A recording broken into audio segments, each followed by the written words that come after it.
I'm a local news reporter in a decent-sized Midwestern city. You'd probably know the name. And as a result, each day is always some improbable adventure. It's what drives me, the desire to find something new and unique and really drill down deep. Uncovering Watergate-style scandals or exposing some societal ill, or capturing the birth of a social movement, are the stories that you hope for. But when you first start as a cub reporter, your days are often filled with a lot of research and shoe leather reporting on behalf of more significant reporters. You meet a lot of weirdos doing this, but it's exhilarating all the same. In those days, I lived about 5 miles from my office in a rundown flop house where my space was too small and the rent was too large. I didn't have a car at that point and it was a bit too long to walk, so I started taking the bus every day. If you ever want to see the lifeblood of a metropolitan area, take a public bus.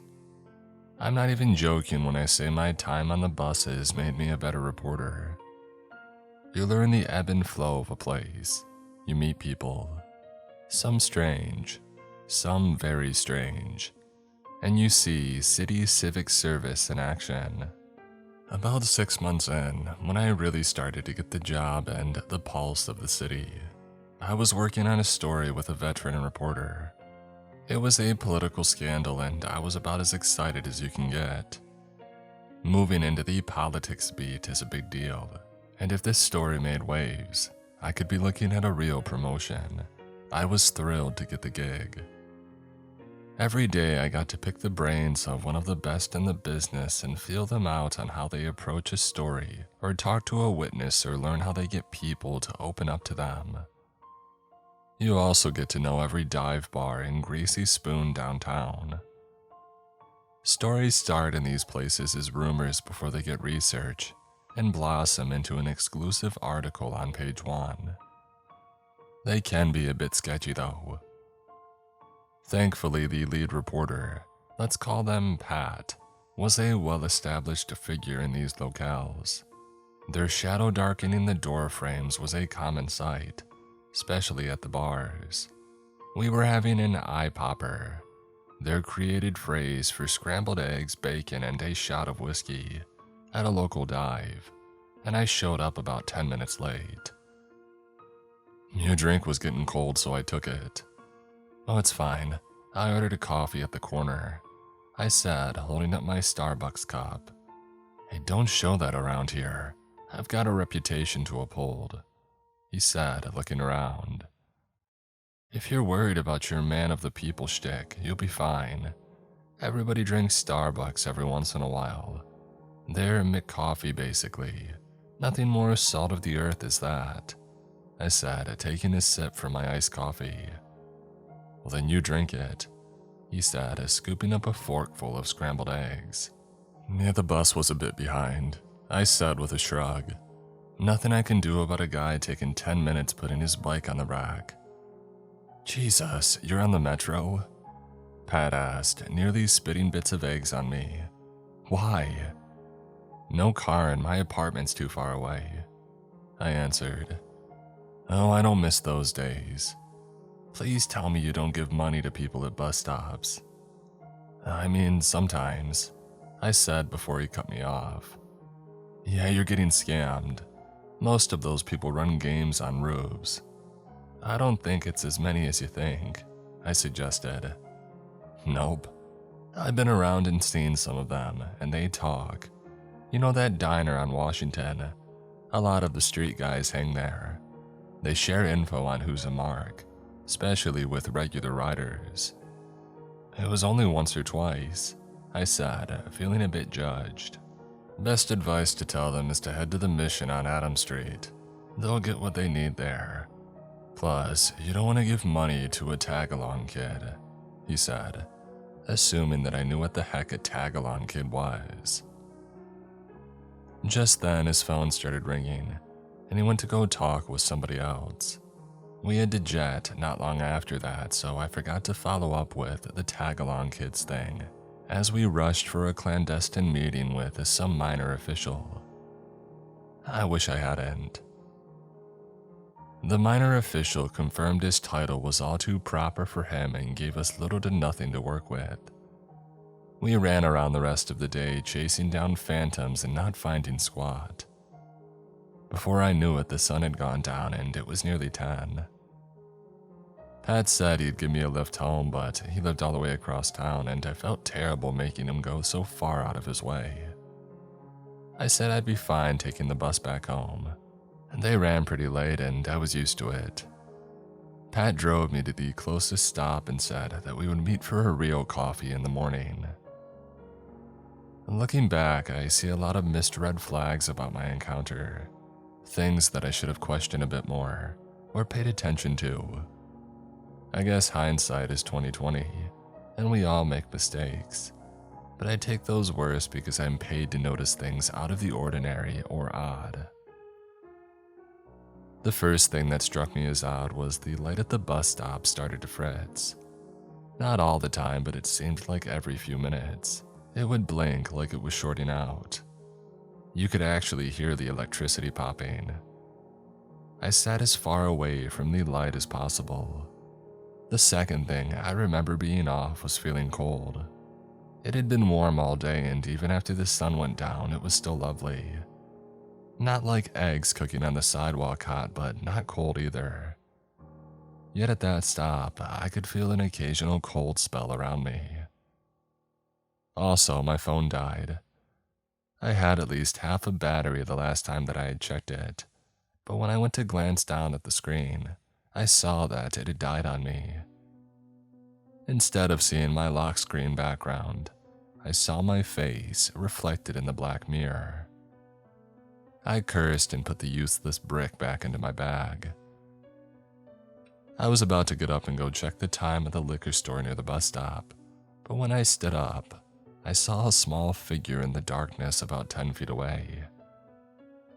At first, it nearly gave me a heart attack, but once I calmed down from my initial surprise, I noticed the shadow was a kid. They didn't come towards me at first, but just kind of hung back and watched.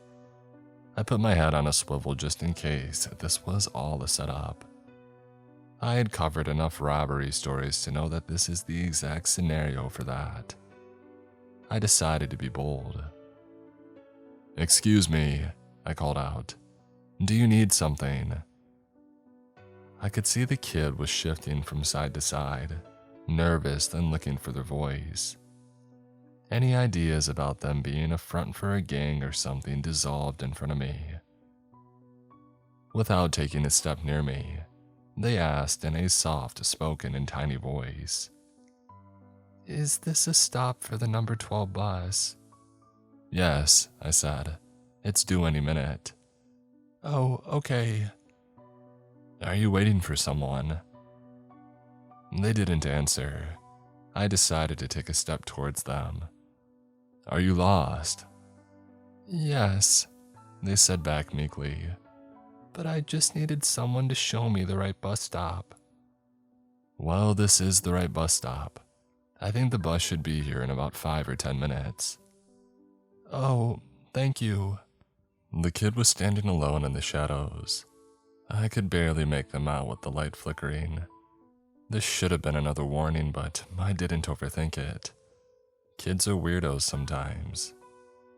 I felt good that the kid was cautious around strangers. But something was nagging my brain about this kid. Something was off, but I couldn't put my finger on it. I wanted to follow up with some questions, but I didn't want to scare him. As my mind tried to figure out how to engage without coming across as odd, I heard the bus approaching. I turned back to see the kid and they were gone. I hadn't heard anybody run away or anything. They just disappeared. I assumed they went back to their house or whatever and got on the bus. The rest of the ride home was uneventful, save for a guy doing a horrible rendition of Billie Jean for the last 10 or so minutes. When I got home, my neighborhood was quiet, which was typical for this time of night. I walked over to the front door of my apartment building and stopped cold. Out of the corner of my eye, I noticed somebody poking their head out of the alley. When we locked eyes, they pulled their head back into the darkness. My heart started to beat faster. I quickly punched in my code and heard the door buzz open. As I walked in, I heard a kid's voice call out, "Thank you," and then start laughing. I closed the door behind me but peered through the window out into the street. I glanced towards where I had seen the figure in the alley, but I could only see so far from my position. I was just about to turn around and trudge up the 3 flights when I heard running from the alley and saw the blur of somebody darting across the street. In a brief bout of insanity, I had opened the door to chase after them, but as soon as they hit the other side of the dark street, I lost sight of them. I just heard the slap of feet on concrete as they ran away. When I got home, I double-checked my locks and grabbed a baseball bat that I had from last summer's softball league and Go Gazette deadlines, and I kept it in my room. I was a little bit on edge, but not really worried something was going to happen. Even if I had been followed, how the hell would they know what apartment was mine? Even still, I needed to chill out. I rolled a joint and crashed on the couch. I turned on Netflix and picked some random British game show where attractive people sleep with one another until they get kicked out of paradise and greened out. Within a half hour, I had passed out. When I woke up, it was still dark out. I had fallen asleep with my glasses on, and the frames were digging into the bridge of my nose. I took them off and rubbed the indent on my skin when I heard somebody laughing on the street. It wasn't a full-throated guffaw or anything, but more like a playful giggle, like something a kid would do. I made my way to the window that faced the street and peeked out. I scanned around the road and didn't see anyone or anything out there. I was about to head to bed when, out of the corner of my eye, I caught something moving just out of range of the streetlight. It was a person, but as they walked by the lamppost, the light blinked out and went dead. I stayed a few minutes more, but I couldn't see anything out of the ordinary. The sleepy part of my brain convinced my scared part that I was making mountains out of a molehill and just needed to head back to bed. As usual, sleep brain won, and within 10 minutes, I was out. The following day at the office, I found Pat waiting for me with 2 cups of coffee. He nodded as I sat down and slid one of the cups of Joe to me. "Bus issues again?" "I'm on time," I said, taking a sip of the coffee. "Wow, this is good." "I know," he said, smirking. "And for a reporter, being on time is being there 30 minutes early. I got a huge lead on the story. Someone inside the administration is looking to talk. Someone big." I was excited. "Break the story open," I said excitedly. "And break the world open big, if they decide to go on the record. They want to meet us and feel us out before they start giving us any information." "How did you pull this?" "I know everyone," Pat said matter-of-factly. It was only a matter of time before somebody spoke up. "They know what's going on is wrong," I said. "And that is what always flips people," Pat said, taking a sip of the coffee. "Outside of socio and psychopaths, most people have an internal altimeter that tells them when they should deploy their safety chute. That's true even with government hacks. You can only swallow so much garbage before you spit it up. I like the parachute metaphor better. Everyone's a critic. Come on, we got some stuff to do. Hopefully not throw it up. Don't get gross on me now. Professionalism always," Pat said with a wink. Within the hour, we were meeting in a place 30 minutes outside of town. A tiny roadside diner that caters to long haulers and families exhausted from travel. We sat in the corner and discussed things like we were talking to a foreign agent. The person, I'll call them Al for security's sake, never Burnosaurus people, was hesitant to speak and gave us basic one-word answers. Once lunch got there, they became a bit more chatty. Food can do that to a person. It's kind of a well-known secret, Al said, finishing off an onion ring. Nobody questions it because questions lead to demotions and firings. We just let it go on. And the mayor knows about this, Pat asked, himself indulging in an onion ring. Well, the mayor ordered it, Al said, years ago, one of their first acts in office. It flew under the radar because of the policing issues, but it's been on the books for years. Now the act is all well and good, legal if a bit dubious, but the actions people regarding the act, well, those are gray areas at best.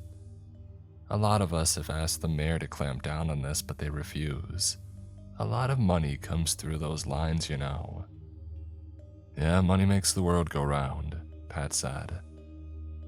Can I ask a question? I said, walking out onto the ledge. I don't think Pat expected me to say much. In fact, based on the look he shot me, I know he didn't. But before I could stop myself, I asked away. How many different departments does the skim happen from? Just a few. All of them. Al laughed, and for a second, I thought that I had screwed the pooch. All of them. A lot of people are lining their pockets with this, and no one is holding the line. The corruption is everywhere. Pat gave me a nod, and I felt good about myself. We chatted for about a half hour more before Al left to get back to the office. Pat and I stayed behind and ordered pie. Key lime was their specialty, and we had some coffee. You did good, Pat said, taking a bite out of the pie. He opened up a bunch of new areas for us to explore. I thought it was limited to only the mayor's office and maybe the police department. But if most of the people are skimming... Thank you, I said, not wanting to blush but feeling it happen anyway. This is a red ball story. Yeah, it's got that vibe, I'll tell you that much. You also just got a whole hell of a lot of New York. We need to know who runs the departments and see if anyone is willing to talk. Start small, then work your way up. If we spook them, we lose them. I nodded and was excited to hit the ground running. We got back to the office and I went to work. I was in one of those crap I missed dinner working sessions where you fail to notice that it's suddenly night and you're starving. So I decided to call it a night. I was going to hurry home, order some Chinese, and get back to my Brit dating show. I needed to decompress from work. I left the building and started walking the dark streets towards the closest bus stop. As I was walking, though, I heard a pair of footsteps walking behind me. Now, I'm not some paranoid hothouse flower, but even I tense up when I hear somebody walking behind me on a dark street. I made sure to hold my keys in between my fingers in case I had to punch someone. As I walked past a trash can on the street, I suddenly heard someone giggling in the alley off to my left. I picked up my pace a bit, but as I passed the dark void between the buildings, I glanced over to see if anything was waiting there. There wasn't. I sighed. Then from behind me, someone or something knocked over the garbage can. The noise scared the crap out of me and I broke out into a full-on run. I heard giggling and footsteps pounding on the pavement right behind me. I hadn't run track in years, but muscle memory kicked in and I was moving. After a decent clip, I decided to stop and spin around to see what was chasing me. When I did, I was surprised to see nothing. Now, the stretch of road that I was running on didn't have any areas that you could quickly duck off to. We were talking storefronts, but everything was closed. Unless this person decided to run in the completely opposite direction, there wasn't anyone near me. I laughed because I didn't know what else to do. Was I going crazy? Was someone from the city onto our story and wanted to intimidate us? Was I being stalked? None of those answers set me at ease as I stood on a dark street catching my breath. I saw the bus stop up ahead and it felt like my safety zone, like I was a kid playing a game of tag. I convinced myself that if I got there, no harm would come to me. I was sure of it. I know that doesn't make any sense now, but when you've had the heebies meet the jeebies behind you as you ran alone on the street, you make nonsensical agreements with yourself. What was really weird was, as I walked down the street, quicker than my usual pace, every time I passed a light pole, the light flickered. At first, I assumed it was the failing city infrastructure, but it became too apparent that it was a pattern. Was I setting off the lights? I got to the bus stop and took a seat on the cold metal bench. I couldn't stop bouncing my leg. I was still so full of nervous energy. I was ready to fight if I had to, but I was hoping the bus would get here before it got to that. And that's when I heard someone behind me call out. "Excuse me," they said, nearly causing me to jump out of my skin. When I calmed down, I realized that the voice belonged to the kid from the night before. "Was that you chasing me?" I said, suddenly finding my parents' voice. "That wasn't nice." "I wasn't chasing you. I was chasing the thing that was chasing you." My blood went cold. "What?" "You heard it right. Footsteps breathing. It was coming for you and I stopped it by pushing over the trash can." "Why were you laughing?" "I wasn't. It finds your fear funny." But I heard a kid laugh. "Can I have $1 for the bus?" I heard a kid laugh. "It can sound like anything. Can I have $1 for a bus pass? I need to get home." "Where do you live? Where are your parents?" "They're waiting for me at home." "Where's your home?" "Oh, not that far. I saved you. Can't you help me?" The light above me started to buzz and blink. I felt a cold breeze blow by me even though it was as still as a grave that night. Off in the distance, I heard the bus rounding the corner. "I helped you. Can you help me?" the little voice said. I reached into my wallet and fished out a 5. "Thank you," I said, holding the bill out. The little figure moved out of the shadows. They were slight, barely there even, and pale. As they got closer, I felt another cool breeze across my face. The light above flickered and I finally caught a glimpse of their face. The little girl's eyes were black, startlingly so. Her skin was so white that her eyes stood out like somebody had shined a light on them. I only saw them for a minute because the overhead light flickered out, but they were haunting. As the little girl took the bill, she dragged her nail across my wrist and broke the skin. She laughed and ran away from me. As the bus pulled up, she had disappeared into the shadows. She never got on. I kept replaying the encounter in my mind the rest of the night. It even ruined a Brit date. It was bothering me. What was following me? How long had whoever or whatever been hanging around me? Was it natural or supernatural? What about that little girl? Who was she and why did she keep popping up near the bus but never actually riding the bus? Why were her eyes so black? Every time I closed my eyes, I could see her face staring at me. Those doll eyes, unnatural and cold, and her smile. Was she one of Pat's tag-along kids?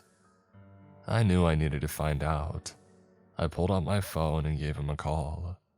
I knew it was late, but I also knew that he'd probably be up, nursing a drink somewhere. "Do you know what time it is?" Pat said as he picked up the phone. "Sorry, I know it's late.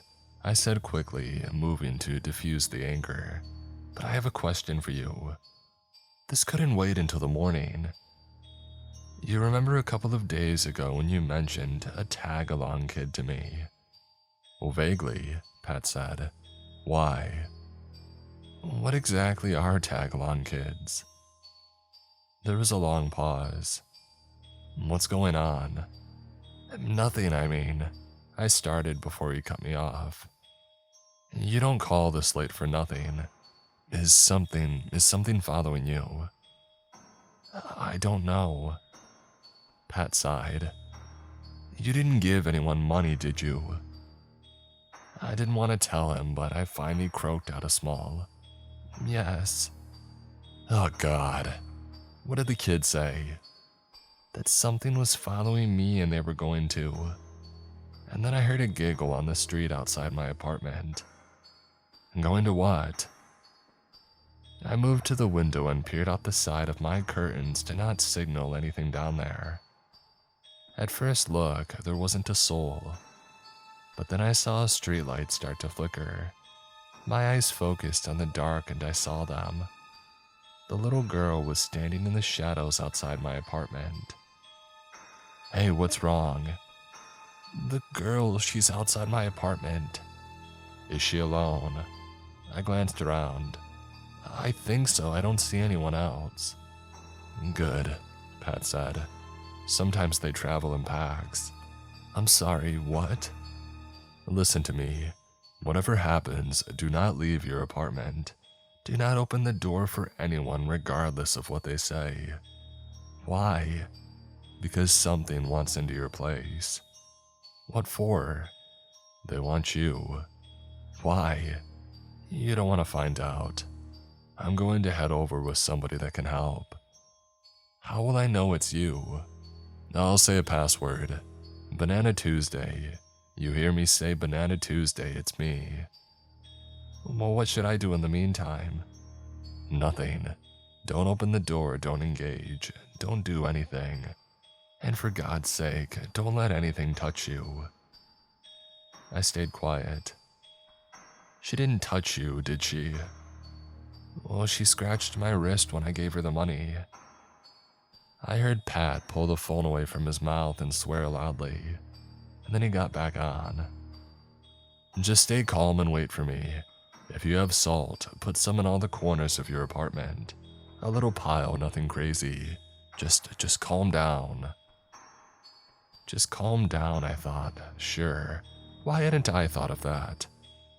I know Pat was going to help. How, I didn't know. But I couldn't help but feel like that was a band-aid on a gunshot wound. Still, I thanked him and I hung up the phone. I walked back to the window and I peered outside. The night was still, and the light was no longer flickering. From an outsider's perspective, it looked like a typical urban night. I sighed and moved away from the window. As soon as I was about to plant myself on the couch and not move until I heard the words, Banana Tuesday, I suddenly couldn't remember if I had locked my door. If something wanted to come in here, I should probably not only lock it but wedge something under the crack to make sure that they can't easily break in. I deadbolted and chain-locked my apartment door before dropping to the ground to cram that wedge into the door frame when I saw a shadow darken outside my door. I froze and tried to hold my breath. Somebody was only a thin, low-rent apartment quality door away from me. I'm not religious, but I said a silent prayer in case I needed some divine help. There was a giggle and then they sprinted off. As the figure ran down the hallway, I could hear the lights buzz until they burst. Glass shattered all down the hall as the footsteps just disappeared. I rolled away from the door and hid behind the couch. Suddenly the TV turned on, and I could hear my favorite British dating show, and I nearly had a heart attack. It's not that my sensibilities had been breached, but I had paused the screen when I called, but something had just turned it on. Turns out that person was me. In my mad scramble to the couch, I had hit play on the remote on accident. I blurted out laughter, I couldn't help it. But that laughter turned into tears. Stress was getting to me. I hit pause again and tried to collect myself.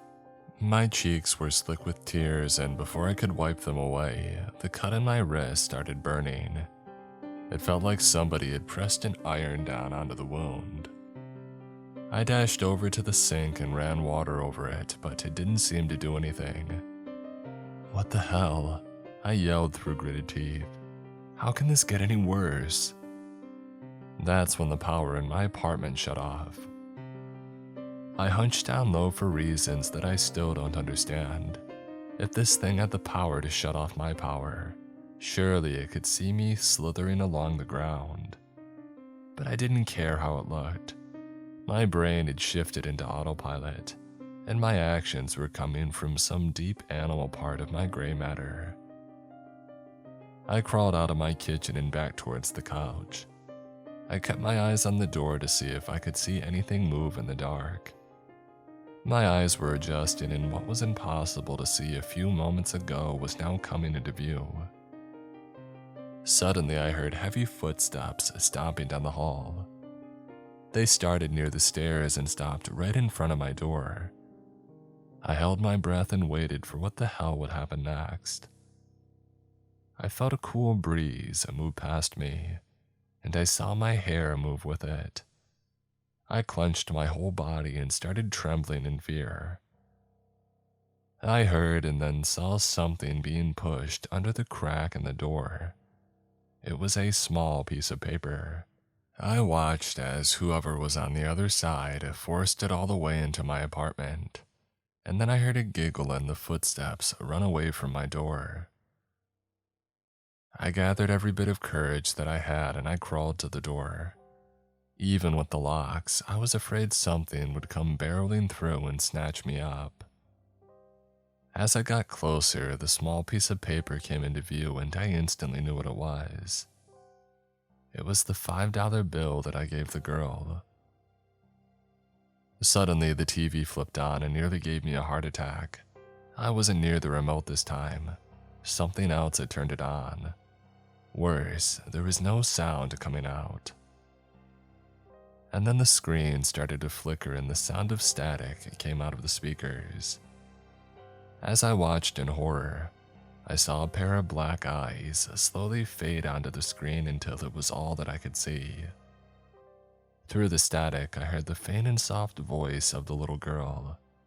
She was saying, "I can see you. You're in my home. I saved you. Let me in. You're my parent now." And then the giggling. I shut my eyes and started to scream when suddenly the TV shut off, but the rest of my apartment sprang back to life. I slowly opened my eyes to see my ordinary, crappy apartment. Looking at the fiver, I noticed that the eyes of Lincoln had been covered in what looked like blood. I decided then that I would burn that bill and send it back to hell. There was a knock on my door. "It's Pat," the voice on the other side said. "Hey, I got here as soon as I could. Open up. I have somebody here who can help you." "Pat," I said, finding my voice. "Is it you?" "Of course it's me. Who the hell else would come over this late?" "What's the password?" "What?" "The password you gave me, what is it?" "Are we really going to do this? You're in serious trouble and I can help. Just let me in." "What is the password?" I said slowly.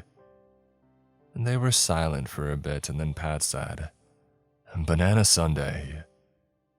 A cool sweat enveloped my body. Whatever this was, it wasn't Pat. I felt tears run down my face. I collected myself and just eked out, "That's wrong." And then all hell broke loose. The person started banging on my door and screaming. My light bulbs all buzzed until they burst, sending shards of glass everywhere. My TV turned on and off. I could hear my neighbors' doors opening and slamming shut, children crying, people screaming, and giggling. The giggling over everything. I shut my eyes to try to drown it out, but it didn't do anything. I opened them and saw the $5 bill lift off the ground and float around the room like a tornado had picked it up. Suddenly, over the chaos, I heard Pat yell, "Hey!" from the stairwell. Everything stopped in an instant. The $5 bill was suspended in the air until, like a heat-seeking missile, it flew through the crack and back into the hallway. I heard little footsteps run in the opposite direction. "It's Pat! Banana Tuesday, Banana Tuesday!" I pulled myself up from the floor, opened the door, and was relieved to see Pat standing there. I collapsed into his arms and cried. The other person that was with him was some sort of priest or a former priest. They spent hours cleansing my house, my wound, my aura, burning sage and salting rooms, all that odd stuff. Pat stayed with me for most of the night. We talked as the priest did his cleansing. He really calmed me down, and I'm forever grateful for our friendship. After a while, I finally asked him about the tag-along kids. He sighed. "When I first started years ago, when dinosaurs still roamed the earth, I was working a story about local legends. It was mostly bunk, a fun story for Halloween, but some of the people that I spoke to believed it, especially people who had had encounters with the tag-along kids," they said with a sigh. Pat paused, and I could see his whole demeanor shift. A real fear from deep down in his soul was forcing its way up to the surface. "Can I smoke in here?" "I don't care." He lit up a smoke and took a drag. Exhaling a plume of smoke, he continued. "I thought it'd be fun if I went to where people reported seeing the kids. The bus lines at night, out-of-the-way gas stations, that kind of thing. To see if I could experience it for myself. Bring a little bit of myself into the story. I found a kid, but I didn't know what I was messing around with. Let's just say my little encounter didn't make the piece, because if it had, my editor would have thought that I was on shrooms." "Are they demons?" He didn't say yes, but didn't dispute it either. "The kids cling too, especially if they make contact. And that little scratch, it scars." He held up his hand, and I noticed a jagged scar across the back of it. He nodded to the priest. "They'll be back 2 or 3 times to make sure you're clear. That's the scary part. Thinking you're over this and suddenly having it roar back into your life.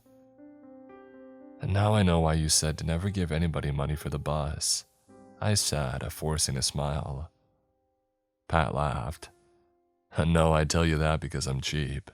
But never give your money to a black-eyed ghoul, okay? I keep bailing you out, even I need my beauty rest."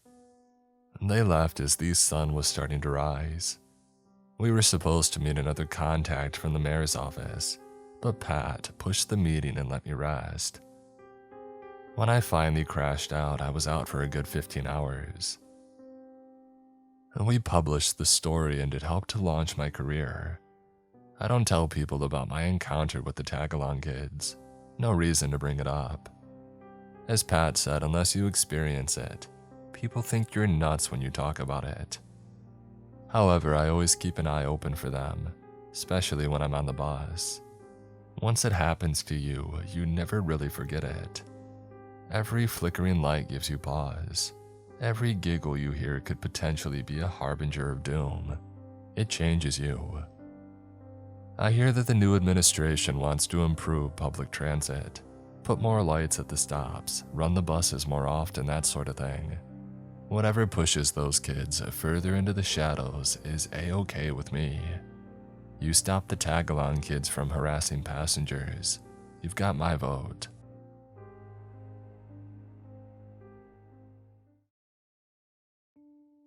Today's episode is sponsored by Rocket Money.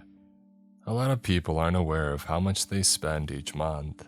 And do you know how many subscriptions you pay for? What about how much you spend on takeout or delivery? It's probably more than you think.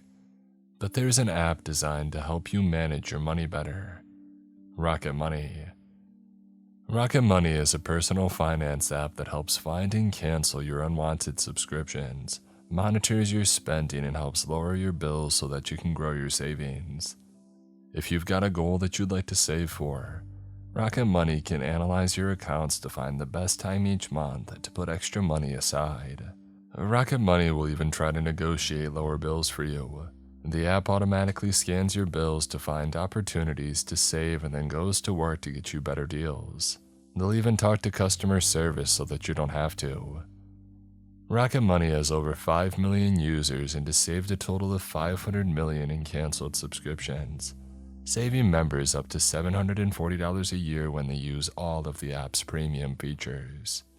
Cancel your unwanted subscriptions and reach your financial goals faster with Rocket Money. Go to rocketmoney.com/Mr. Creeps today. That's rocketmoney.com/Mr. Creeps. rocketmoney.com/Mr. Creeps.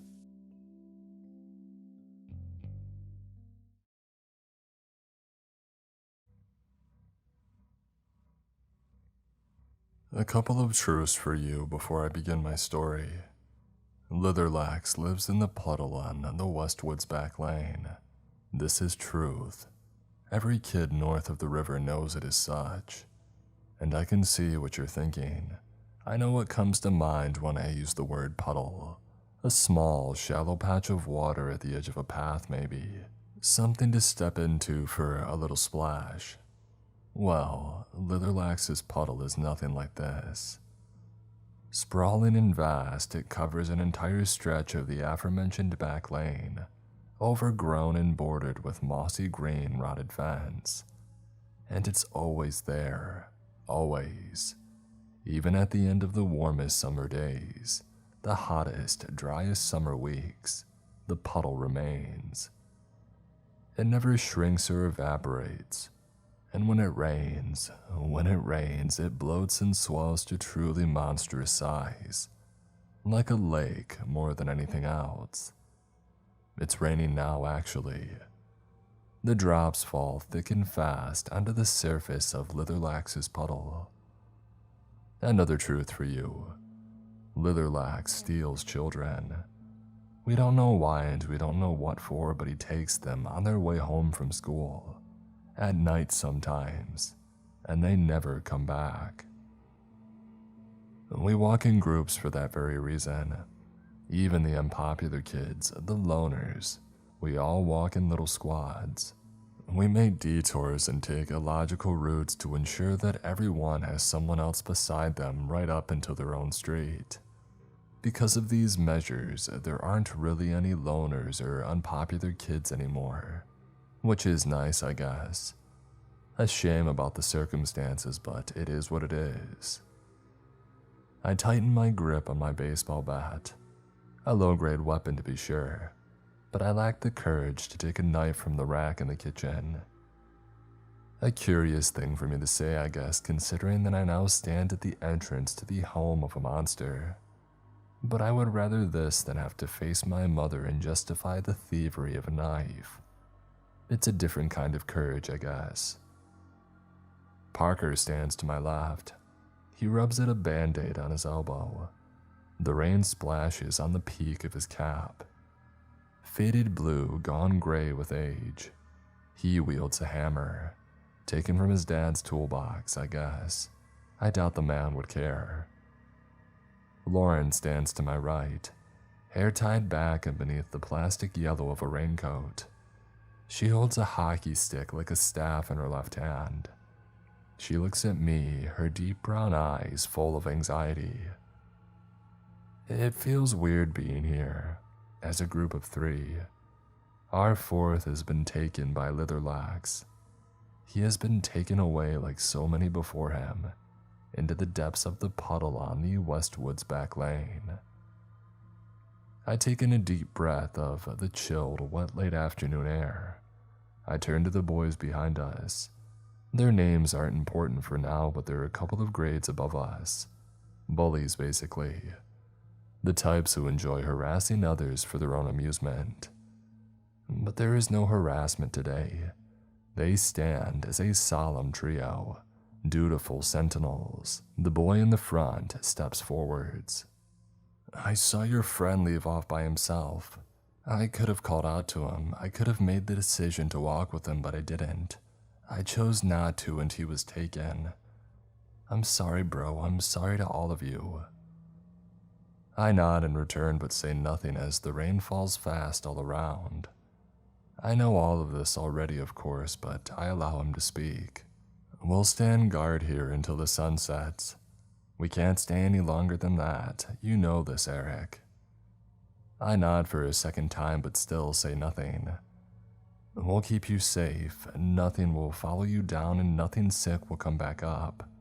We'll stand guard." He pauses. "I hope you find your friend." The wind blows.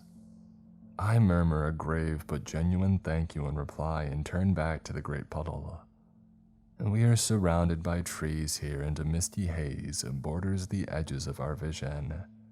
It gives the back lane an unsettling, otherworldly quality. "Here we go then, I guess." Parker mutters to my left. He gives the band-aid on his arm a last rub, smoothing it back into place and holds the hammer tight in his hand. He's scared. We all are. No one goes down after Litherlax. I mean, it's insane.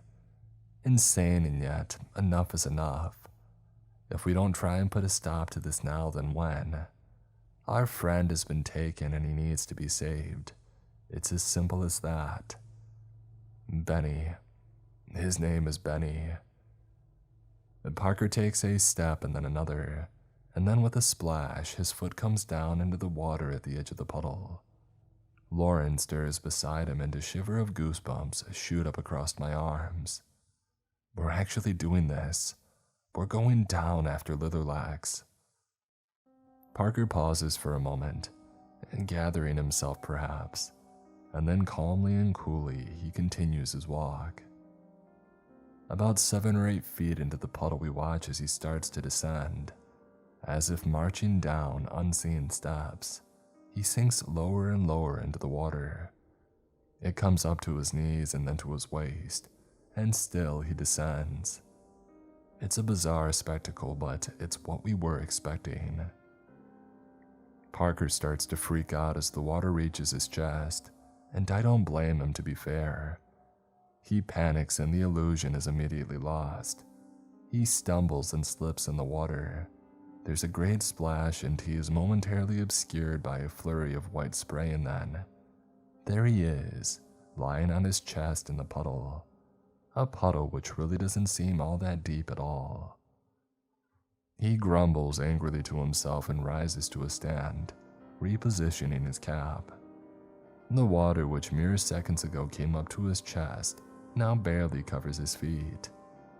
He starts to splash back towards us as he drips from the front of his shirt. "I'm sorry," he says through the rain. "It was harder than I thought it would be." "It's okay," I reply. "You lost focus is all. You have to forget the water is there, just keep going down." Easier said than done though, obviously. I think to myself as my heart pounds in anticipatory fear. Parker stops as he returns to our side and he looks at me. Lauren does the same. The implication is clear. It's my turn to try. I squirm but steady my nerves. "All right, here we go," I say quietly and then set out across the grass and into the waters of the puddle. A little quicker than I should perhaps, but I'm trying to stave off the urge to turn and run back the opposite way. Any second now, any second. I try not to react as I feel my foot come down lower than one would expect into the shimmering water, reflecting gray the overcast sky up above. I keep pace, fist clenched, breathing steady. And down I go, step by step. The water rises up to my knees, step by step, up to my waist and then up to my chest. This is how far Parker was able to get. But I am able to go further. The water rises up to my neck. It's cold, it's so cold. The rain is loud against the water beside my ears. I take a breath and I close my eyes, and my head dips below the surface. I keep walking down. The sound of the rain is muffled and grows quickly fainter and fainter above me. The water feels thin somehow, not quite as thick as water is supposed to be. Down and down, step by step. I try releasing my breath as I descend. I feel nor hear no bubbles come rushing from my lips, so I try for a cautious intake and find that I am able. I open my eyes, and I come to the bottom of the stairs. Ahead stretches a long, straight, and wide corridor, grand, like the kind you would find in a mansion. The walls are a deep, rich red brown, and the carpet is a moss-like green. I lift a hand and examine myself. The sensation is a curious one, as my movements have definitely been dulled, and the objects caught in my line of sight waver ever so steadily. But my motion still feels closer to amidst air than amidst water, if that makes any sense to you. I turn around. My vision wobbles gently as I do so. After a second or two it is settled, and I see behind me a set of wide and imposing stairs. They ascend up and up to the shimmering and through the shimmering watery veil-like ceiling. Whoa. A set of feet appear through this veil. Down they come to be followed by a plastic yellow raincoat. Lauren. Her eyes are screwed tight shut and she's clearly holding her breath. But as she draws closer and closer to the bottom of the stairs, she cautiously opens an eye and then another. Seeing me standing here as I am, she finds the courage to try breathing and finds that she is able to. "This is so weird, Eric," she murmurs. Her voice is a little distorted. She walks across the grass-like carpet to the nearest wall and looks up at the paintings that are hung there. "Have you seen these?" I've noticed them but haven't studied them closely. They hang at regular intervals and trail all the way down both walls and into the corridor's far distance. I step up beside her for a closer look. The painting, and indeed all the paintings by the look of it, are of children. The one in front of Lauren and I is of a girl, about 12 or 13 in age. I don't think she's from this decade. I would certainly raise an eyebrow if I saw somebody on the street with such a hairstyle and curious choice in clothes. Parker had made his way down the stairs now. He tugs his hat a little tighter down onto his head, afraid perhaps that it's going to float away. What the hell is this place? He wonders aloud. It's certainly not quite what we were expecting. "Come on," I say to them. "Let's get moving." And so we do. We start to walk down the long level corridor illuminated by quaint chandeliers hung up against the ceiling. Our shadows, many as they are, seem to ripple softly against the carpet. I look at the paintings as we pass them by, nerves racing. The more we pass, the more the clothes and styles start to become familiar. Some of the kids look as young as 5, some like the first girl in their mid-teens, but none of them are smiling. They look out at us passers-by with expressions of longing and loneliness. They're haunting in their authenticity. It's subtle at first and it takes a while for us to notice, but after about 15 or 20 minutes of walking, it becomes clear that the carpet is longer than it was before.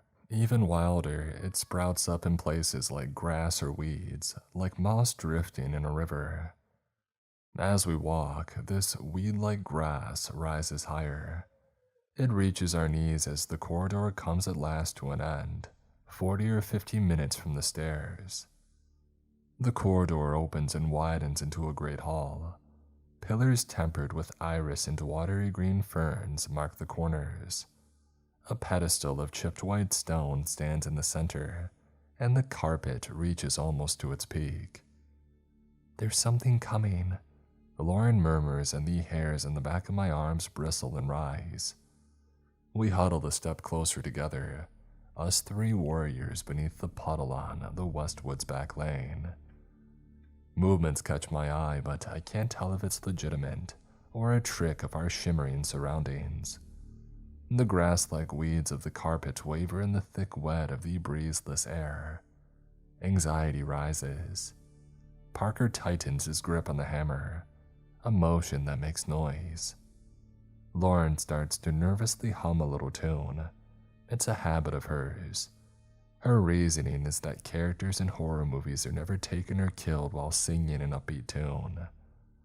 This evening, she has chosen the theme to the old sitcom, Perfect Strangers. We listen to the melody as we await the arrival of some monstrosity from one of the off-shooting corridors. Litherlax himself, perhaps. Who knows?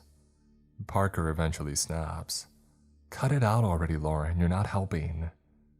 She does so wordlessly, and I can almost feel the flood of regretful, immediate guilt flowing out of Parker and into the hall. "I'm sorry," he says at once. "I'm just nervous is all." "It's okay," she says. There's another long pause, rich with tension, and I pick up the tune where Lauren left off. Whistling, she joins in, as does Parker, and we begin to push deeper into the hall, steadily approaching the pedestal in the center. The snake appears when we're about 3 or 4 feet away. A deep, greenish gray, it blends in well with the surrounding grass, and we come to an instant stop as it slithers out from the weeds. Around the pedestal it goes and goes, around and around until it is coiled upon its perch, staring down at us with 2 unblinking golden eyes. Its tongue flickers briefly out, and then retracts at once. It looks from Parker to Lauren and then to me. It opens its mouth, and I found myself curiously unsurprised to hear it speak. Its voice is deeper than I would have expected for such a creature, and its tone is low and steady. "You have made a mistake in coming here, children," the snake tells us. Its tongue flickers out again. "Others have crept below in search of friends and family. You are not the first." "Were they successful?" I asked the reptile. "Did they save their friends from Litherlax? For this creature is not the great he. I feel it on an intuitive level." "Litherlax lives," the snake replies. With respect, that is not what I asked. The snake uncoils a little, slowly lowering its head a few inches closer towards me. I stand my ground, but both he and I notice the adjustment of the hammer in Parker's hand to my left. "I wouldn't try it, boy," the snake says to him. "I may be large, but I am the quicker by far. You would be dead before the weapon was even raised." "Have you seen our friend?" Lauren interjects, her soft tone diffusing the tension by a degree or two. "Our friend Benny." The snake pauses. He turns to her and tilts his head in thought. Benny. Is that the name you say?" "Yes." The snake's tongue darts out and flickers before us. He pulls back with a sigh. "I am afraid you are simply too late. Litherlax dawdles not. It is too late. Your friend has been drained. Turn back, lest the same fate befall the 3 of you. Please, turn back." My heart pounds with panic, but I step forward, pointing a finger at the creature on the pedestal. "No," I say, "that can't be right. Benny's braver than all of us. She's the best of us. She would never let herself get drained." "Alas, I saw it with my own eyes. She is gone. Turn back while you can. Litherlax roams these corridors." My heart rate settles just a little. He fell for the trick. I lower my hand to give the snake a quick, dry grimace. "I think you're lying to us, reptile. You don't seem to know much about human names. Benny isn't a she. Benny is a he. Your eyes may be unblinking, but I think you saw nothing. The snake adjusts his position and hisses from the back of his throat. So we're going to continue on our way. If you try to stop us, and then we'll fight you. I don't want to do that, and neither do you. So let's just go our separate ways and in good faith. The snake raises his head. You are foolish. Danger and despair await you down these corridors. I implore you to turn back and save yourself the heartache and the pain. We aren't going to turn back, says Parker. We won't. Then you are doomed, replies the snake, and down he goes. Uncoiling down the pedestal, he creeps back into the grass of the carpet and slithers away, quickly lost to sight amongst the weeds. 3 further corridors branch away from this hall, and the one that leads ahead seems as good a choice to take as any. So we soldier on, pushing through the green, as Litherlax awaits in the deep. We round the central stone column and leave the hall behind, marching onwards down the overgrown corridor. We do not dwell on the rumbling that echoes behind and beyond the ornate walls. Drained, Lauren murmurs after a while. That's what the snake said. Well, the snake was lying, Parker replies. If he had actually seen Benny, then he wouldn't have fallen for Eric's trick. No, Lauren says. I mean drained, like, what did he mean by drained? Parker has no answer. Probably best to not think about it, I said quietly as the kids in the portraits watch us pass by. Lauren murmurs in reluctant agreement. The corridor stretches on. The ever-present threat of our limited time presses against the back of my head. Litherlax's puddle can only be entered towards the day's end, but when the sun sets and night falls, that's when the creatures return to the water. The clock ticks, and as if in response to these thoughts, a distant and watery voice echoes down from the ceiling. It reverberates softly through the walls. The voice of one of the sentinel trio up above and guarding the puddle. Eric! Comes the faraway voice, and we pause to listen. The creatures have begun their crawl to the water. We can keep them back for now, but they're coming. Be as quick as you can, bro. We hasten along, hearts pounding in tune. The corridor rounds a corner and ends abruptly at a dining room of sorts. There is a deserted bandstand in the corner and a podium for a non-existent server to welcome the guests. The tables are many and they are draped in lily pad leaf-like cloth. Half the walls are covered in portraits, but only half. The walls further ahead, through all the visible open doorways, are bare. Parker gently knocks my arm with the butt of his hammer and points, and we follow his gaze. A short, squat figure facing away from us hums softly to himself in the corner of the dining room. He's a painter of some kind, working away at a sheet of rich paper stretched across an easel canvas. With nerves of steel, we creep through the room, the sound of our slow movements dulled by the thickness of the air around us.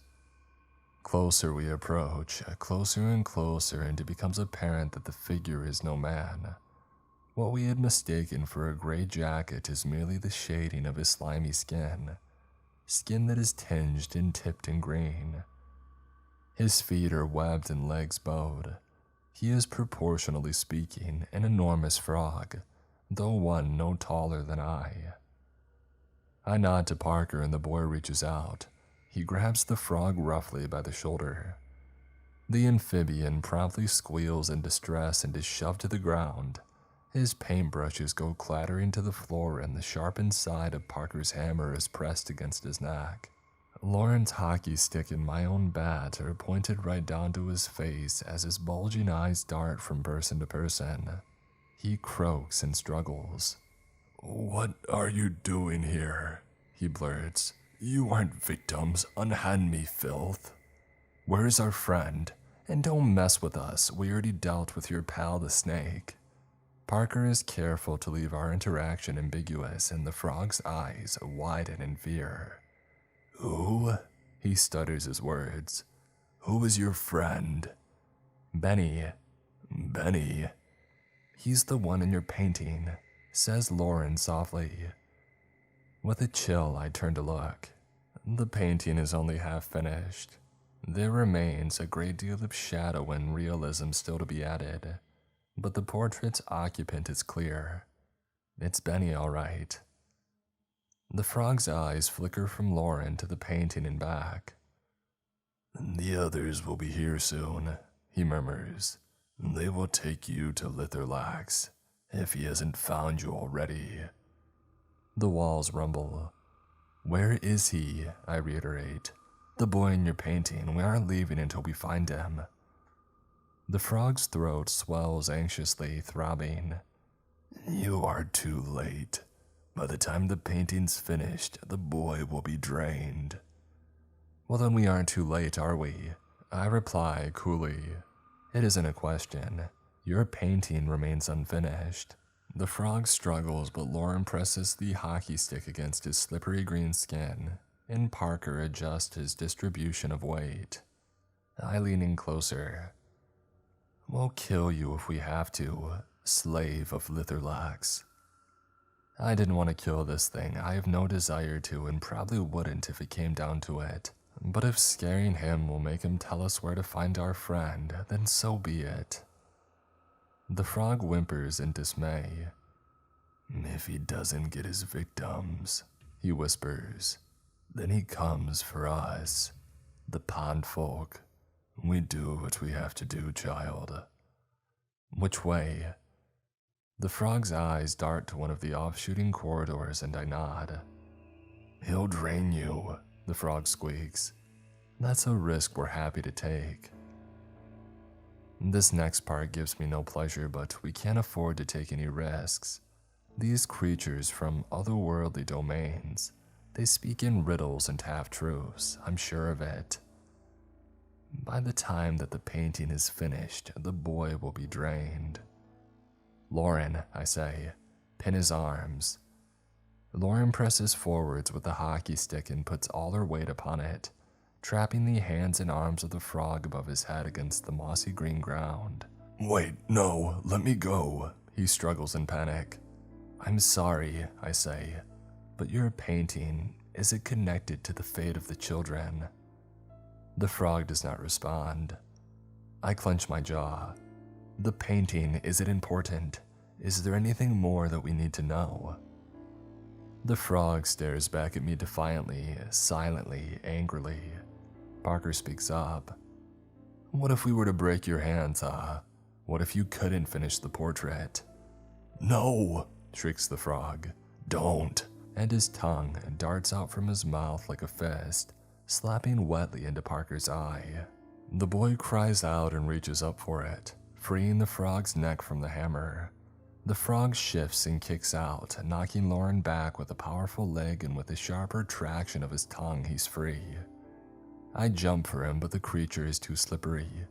He pushes me off and bounds away through the halls, croaking and warbling and warning as loud as he can. There's no way that we'll be able to catch up. Each of his hops might as well have been 10 paces or more. I point to the easel as my heart races. "Grab that painting." "Already on it," Lauren replies as she rolls it up and stuffs it into her coat. By doing so, another picture on the floor besides the easel is knocked over. This one looks complete but for its framing. I don't get a good look at it before it lands, however, and it is quickly obscured from sight.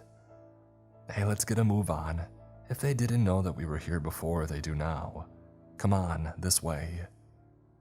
And together we run down the route that the frog implied, out from the dining hall and past a multitude of curious rooms. One contains a garden of sorts, another a collection of statues.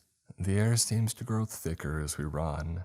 It becomes harder and harder to push our limbs forward and onwards. Our run slows into a jog, even at full effort.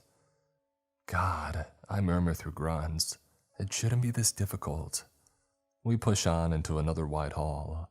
No tables in this one though, just a statue of a grim-faced toad, blindfolded and wielding in its hand a set of scales held in precarious balance. They've started getting through, guys. comes that distant and distorted voice from the world above. There's too many, we can't stop them all. Hurry, they're coming. I study the statue. The scales are held at an angle and each of the weighing pans point down a different corridor. We're close now, I can feel it, and there's a choice to be made. I let out a low sigh and adjust my stance, and as I do so, a curious thing happens. A trickle of bubbles escapes my lips and drifts up high, where they are lost in the shimmering light of the ceiling. There's a pause as both Parker and Lauren stare in horror, and Parker drops his hammer in fear. It falls slower than it should. Bubbles start pouring from his mouth as he gasps. "There's no air," he cries out, and it seems for a terrible moment as if his suspension of disbelief is lost. For him, the illusion is broken. How are we even able to breathe down here? I can't get in any. He falls to his knees and clutches his throat, rasping. "It's just water," he shrieks. "Water!" "Parker," Lauren and I crouch down beside him. "You can talk, you can breathe. We're doing so now and you can do the same. It's thick and it's wet, but it's air. Come on, breathe in and out." Parker's face is turning red. He panics, spluttering and choking. "Come on, breathe in and out." And he struggles. He tries to match our breathing. To do so at first, it causes him great distress. But he calms himself down and the bubbles slow their streaming. His breathing slowly syncs up with ours and gradually he regains control. A minute or more perhaps and the bubbles stop entirely. Parker wipes a sheen of sweat from his forehead. "I've cost us time. I'm sorry." "Hey, it's all right," I say to him, but he is right. We raise our heads as the statue before us starts to shake. A voice rumbles through the walls, but this is not the voice of any of the teenagers up above, of the trio guarding the puddle, nor of any low frog or snake. This is a voice much lower, much darker, much angrier. The voice sends a tremor of dreamlike fear pouring and splashing like cascading waves through my body. It is his voice, I'm certain, as it surely can be the voice of no other. Litherlax. "Intruders, intruders in my hall. I smell your blood, children of the surface. Dawdle not. Face me if you would face me. Come meet your aunt and be done with it." I turn to the corridor on the right, almost instinctively. That's where he is. Litherlax awaits down the corridor to the right. But down the corridor to the left, there is movement. A person, a child. There's another child down here in this place. A small girl, maybe just over half our age, peers anxiously around the corner, one hand pressed to the wall as she looks us over uncertainly. "Hey, are you okay?" I call out to her. She panics. She slips and stumbles and turns. The disheveled nature of her hair and clothes is made briefly clear and she disappears away. "Come back," Lauren shouts, but the girl does not.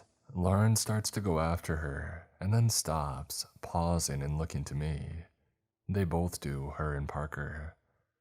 I glance from corridor to corridor, and at the statue between them. "Time ticks away," rumbles the ethereal voice of Litherlax from the depths of the unknown. "Come now or never." "Eric?" Lauren asks desperately. "What do we do?" I fumble for the words. Time ticks indeed. If we go after Litherlax, then we will likely never see the girl again, so she'll be doomed down here. But if she has survived down here for so long already, then who's to say she won't survive a little bit longer? "But you don't know how long she's been down here, Eric. They might be hunting her at this exact moment. She's younger than Benny, though. Far younger. What chance does she have alone? Hell, maybe it's a trap." My decision, however, is made for me. It is made for me, and I do not have to stress the guilt of choosing one over another. Parker breaks off from the group, reaching down and grabbing up his hammer, running as fast as he's able given our surroundings. He heads down the corridor to the left after the girl. Turning back over his shoulder, he shouts, "Go find Benny. Don't wait up for me. Just save him and get yourselves out of here. Go!" He disappears from sight around the corner. I grab Lauren by the sleeve of her raincoat and drag her to the right, and together we run in desperate pursuit of our friend and the monster that took him below. The thick green gray of the carpet reeds and watergrass is now almost waist high, and it brushes wetly against us as we push on through the corridor, ignoring the occasional bursts of bubbles dispelled from our movements through the undergrowth. The air is thick now and heavy. The walls, as grand as they are slimier.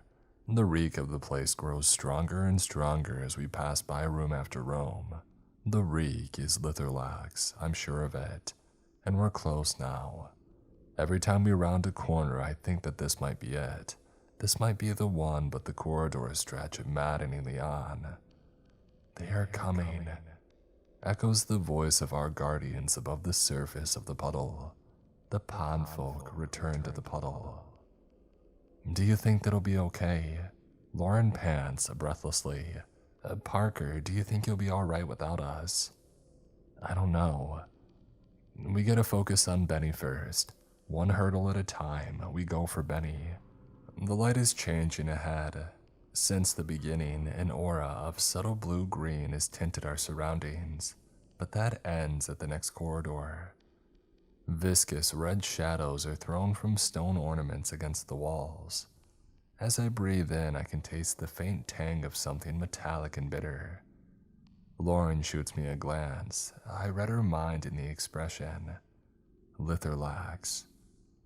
We slow to a cautious stop, hearts pounding, and creep around the final corner, ducking behind a statue of an eel, coiled and silent. My innards clench in revulsion at the sight that lies ahead. The corridor ends in the largest room so far, a great and kingly hall with a single long table that extends almost from wall to wall. The wild grass-like life of the carpet is less obvious in here. The floors are clearly carefully maintained and often trimmed. There are windows in the wall, the first that I've seen, but beyond the colorful stained glass is only gently swirling watery mist. Each window is flanked by statues of Litherlax himself, and the great table is covered sickeningly and carelessly in the bodies of his victims. I feel a sharp pain and realize that Lauren is, perhaps unconsciously, clenching my hand in terror. The bodies have indeed been drained. There's no other word for it. Drained, as warned the snake, as warned the frog. They are all children, and they are all long dead. Their eyes look blindly out at nothing from the hollows of their heads. They are little more than veinless skins of white and gray, pulled taut across the skeletons within, piled and sprawled across the tablecloths from end to end. My teeth clench hard and I raise my gaze. The frog is here too, beyond the table at the far side of the room. His shadows are many and red, cast from the ruby chandelier that hangs overhead. His neck is craned back. He croaks and throws out his arms and pleads with the very creature that we have come all this way to see, the colossus upon his enormous throne of cold and mossy red stone. He is Litherlax, a bulging, leaking, and writhing leech. Monstrous in size, his squirming sends ripples of disgusting noise reverberating around the walls. Slimy and shiny and black, he pulsates grotesquely, and the reddish light from the chandelier catches in the faint scarlet markings that run all the way down his various segments. His middle is thickened and bloated and heaving, and the only distinguishing feature that differentiates his head from his tail is a throbbing, distended ring coated in black ooze that now hangs menacingly above the quivering, pleading frog. But it makes no sense for monocles. The great leech warbles. His mouth does not move in time to the words, rather they seem to seep from the membrane of his very skin. I do not understand how they found the strength to breathe. You assured me that the air was thicker than human children could handle, when forced to exertion. It should be. Oh, Litherlax, the great drainer. They must have tricks. They are sneaks, arrogant and stupid. Litherlax's voice drops an octave. His wet and pulsing mouth lowers closer to the anxious frog. I ask not for excuses. Tell me at the least, did you finish the portraits? Are they ready for hanging in my gallery? For Monocles, the frog squirms from leg to leg. I finished the first, Litherlax King. The girls. Litherlax rumbles and he draws back, ooze leaking from his ring of lips and onto his throne with a splatter. That will do then, for now. Lauren and I exchange a fearful look. The girl, does he mean the young one in the corridor? The one that Parker ran after? Our question is answered immediately, however, and we are wrong. Litherlax slithers round in a quick half circle, his lower body thrumming excitedly as he reaches up to the high ceiling. We follow his movements and gasp. Lauren slams a hand over her mouth. I can't believe that we didn't see them sooner. In cages colored in the same patterns at the ceiling, hung from great long chains, are two children. A girl of about 14, and Benny. Bring the cages around, and open the first. Monocles darts to the edge of the room and pulls on a great gray lever, freeing a metal wheel in the wall which he then spins around in his slippery grip. With a great clank and grinding of gears unseen, the cages, following some kind of rusted rail, jerk awkwardly along their routes and closer to the center of the room, above the great table. Eric, Lauren hisses, what are we going to do? But I don't know what to do. The cage with the teenage girl in starts to descend, swinging on its chain as it does so, and then 6 or so feet above the table, the floor of the cage slams open, and the girl falls screaming to the pile of corpses below. And with a speed surprising for his bulbous and bloated size, Litherlax darts forward. His gray-black oozy ring of lips peels sickeningly back to reveal 3 pinkish-gray beak-like jaws. Please, the girl cries out in panic, bubbles pouring from her mouth as she throws up her hands in meager defense. But she stands no chance. Litherlax's fangs, each no bigger than my own fist, munch deliriously into her side, and with a squirt of blood she is brought down writhing. The creature's lips roll back over the fangs to fix like suckers on the girl's side, and in the space of no more than 10 seconds he drains her. His body pulsates as great gulps of blood are drawn into his focused, contracting and monstrous body. His innards groan and growl with satisfaction as the girl withers like a leaf before our eyes. The frog watches from the sidelines, a picture of quiet terror. Does he see himself in the place of the girl, perhaps? I do not know. Litherlax gorges for another full minute, draining the girl of every last possible drop. The gears turn in my head, piecing together all the information that I have available, creating a plan as best as I can. The frog, despite his nerves, finds the courage to clear his throat and to interrupt. My lord, the children, the surface dwellers, they will be here soon, surely. Litherlax grunts and disconnects with a shower of droplets of blood. He raises his head to the ceiling, quivering as his sucker-like mouth throbs in pleasure. The girl's corpse tumbles from the table to join another on the grassy floor. He laughs. He chortles and his segments shiver and quake. Oh, for monocles, worry not. I smelled the surface dwellers the moment they arrived.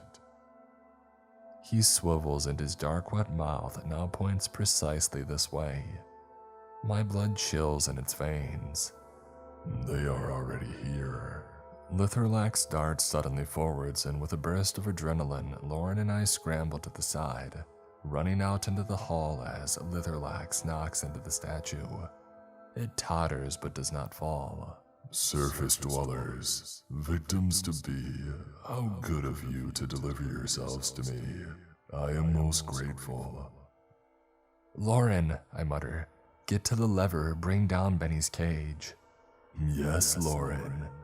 Litherlax laughs and taunts as he slithers around us like an oozing leviathan, knocking bodies beyond count to the floor as he moves over the table and blocks Lauren's path to the wall. Get to the lever. What can you hope to achieve in my halls, children? You are outmatched and outclassed. You have wandered to your doom. I pause in fright and worry that perhaps the Great Leech might well be right. I look at my hands, at Lauren's. Our weapons will do little against this thing. A bat and a hockey stick. Blunt instruments. The body of Litherlax would need to be pierced to be seriously harmed. And the only one of us with a weapon of any sharpness at all is Parker, who chose the path on the left. I look to Lauren, and she looks back and sees the determination in my eyes. The plan still holds, they say, and she gives me a brief, almost imperceptible nod. I sidestep away from her, throat wet and moist with the thickness of the air, and I force out a string of taunts. You disgust me, Litherlax. Why do you lurk down here in the depths? You only ever take one child at a time. Are you ashamed, is that it? Ashamed of surface dwellers seeing you for what you really are? A common leech, bloated behind its place. I see the frog tense up against the wall in dismay. Litherlax bubbles and frosts with indignation, turning his full attention to me as Lauren steps slowly but deliberately around him, past the table of bodies and steadily over to the wall. The frog sees her approach but dares not to speak for fear of breaking the tension and drawing the focus of Litherlax's rage. How dare you! Litherlax blusters, his body bulging and his head dropping almost to my level, his sucker-like mouth pulsating angrily, leaking ooze to the floor by my feet. His breath reeks of iron and blood. Do you not see how I drained my latest meal? I could do the same to you now with ease. I hold my ground, sweat leaking down my back. He pauses. But I must admit, to make it this far to stand against such power and strength with such boldness, I respect that, as much as I might pretend otherwise. I will give you one final chance. Turn tail and return to the surface. Turn around now and never come back. This sudden change in demeanor sends my alarm bells ringing. I don't buy it for a second. This supposed random compassion. This creature who steals children from the surface. He who drains them of all their blood and leaves them strewn about his halls. I have seen his speed and his strength, yes. I don't doubt that he has the power to drain me in seconds if he so chose. But he hasn't, has he? I glance up to the cage, suspended by its chain.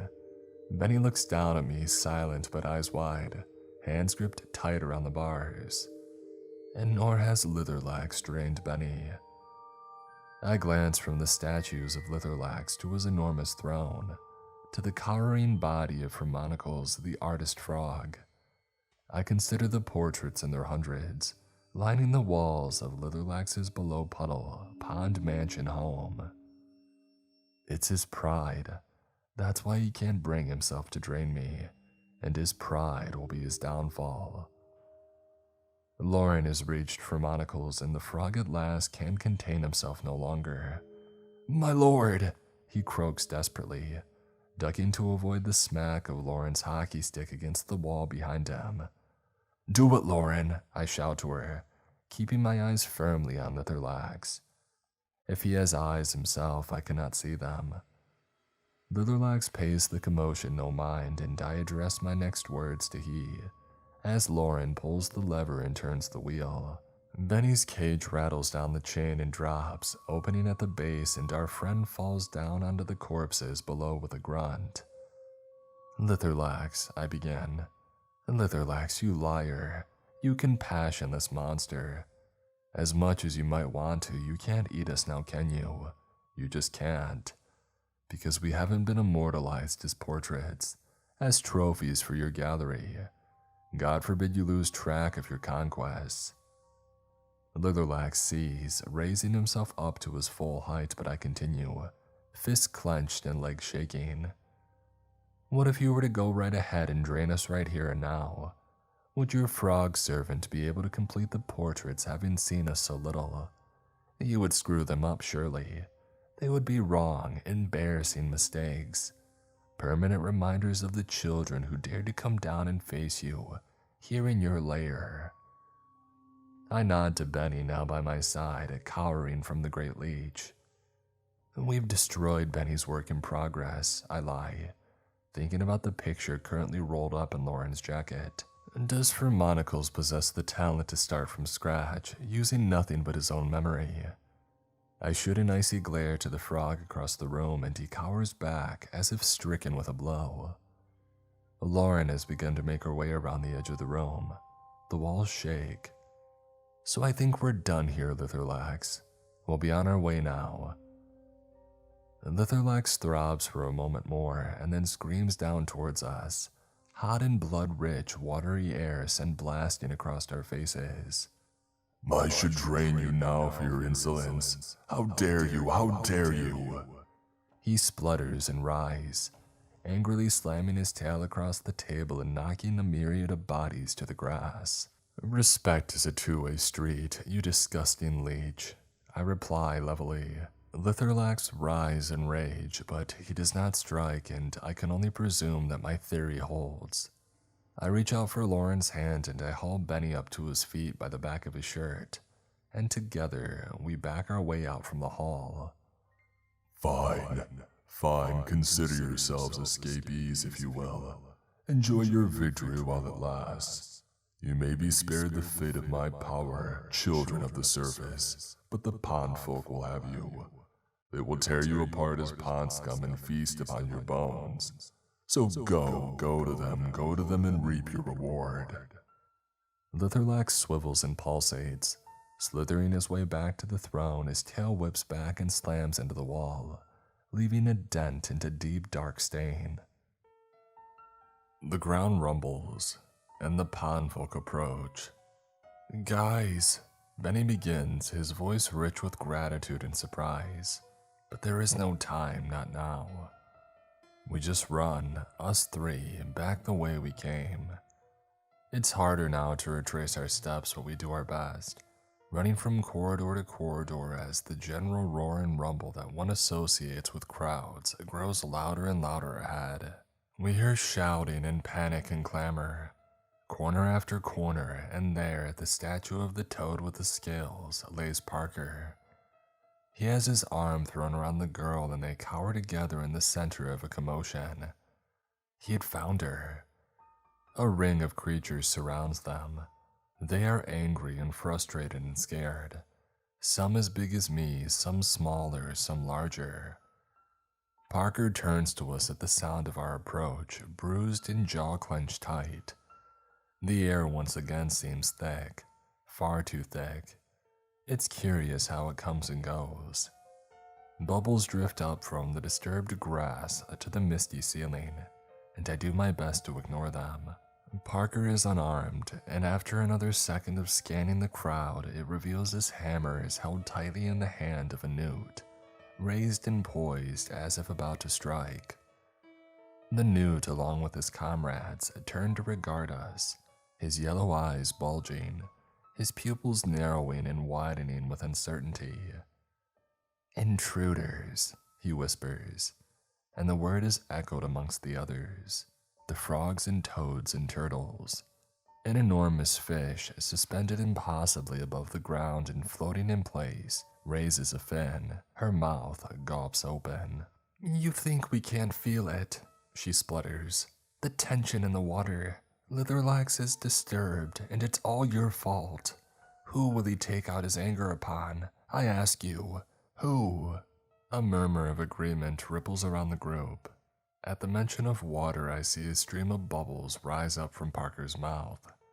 He screws his eyes tight shut in concentration, I watch him regain control of his breathing. The girl clutches tight to his arm.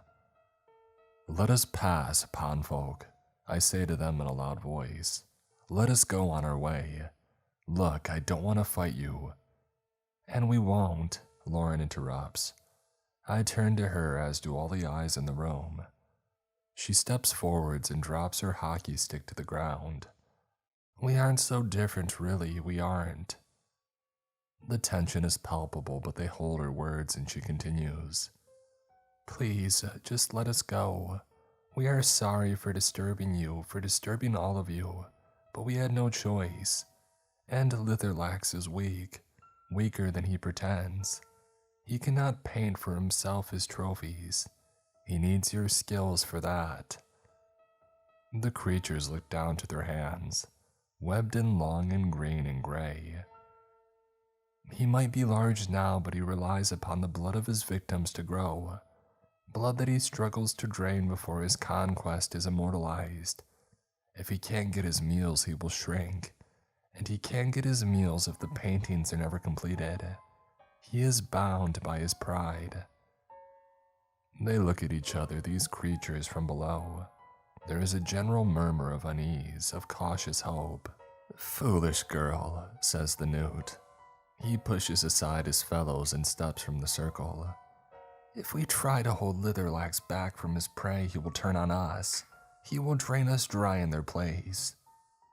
"Has he ever? Is there even a single painting of one of your kind in this entire mansion?" The newt stirs. I can see the watery cogs turn fast in his brain. He doesn't need portraits for us. We aren't worthy of the title of trophy. We don't need to be painted, surely." But he doesn't sound convinced. He just doesn't know. He doesn't know for sure. "Please," Lauren urges, stepping forwards and taking his slippery hands in hers. "Just let us go, just this time." The newt does not respond, but slowly, ever so slowly, as if fighting against his own instincts, he steps to one side. And following his lead, the others do the same. Silently they part and a path opens up through the crowd's center. Parker is back on his feet. He clutches tight to the girl's hand, and the five of us quietly make our way through the pond folk. We pass them all by, creature after creature, and we leave them behind. And then once the corner has been rounded, we run. We run for the final time back along the corridors, back past the rooms, back through the dining room and back through the hall with the snake's pedestal. Back past the portraits, painting after painting. I detect from the portraits a faint smell of blood that I hadn't noticed before. And just as exhaustion threatens to take a hold, the stairs appear in our sights at the end of the hall, the great stone steps. "A little further," I call out, "just a little further." And before we know it, we feel the hard stone of the stairs beneath our feet.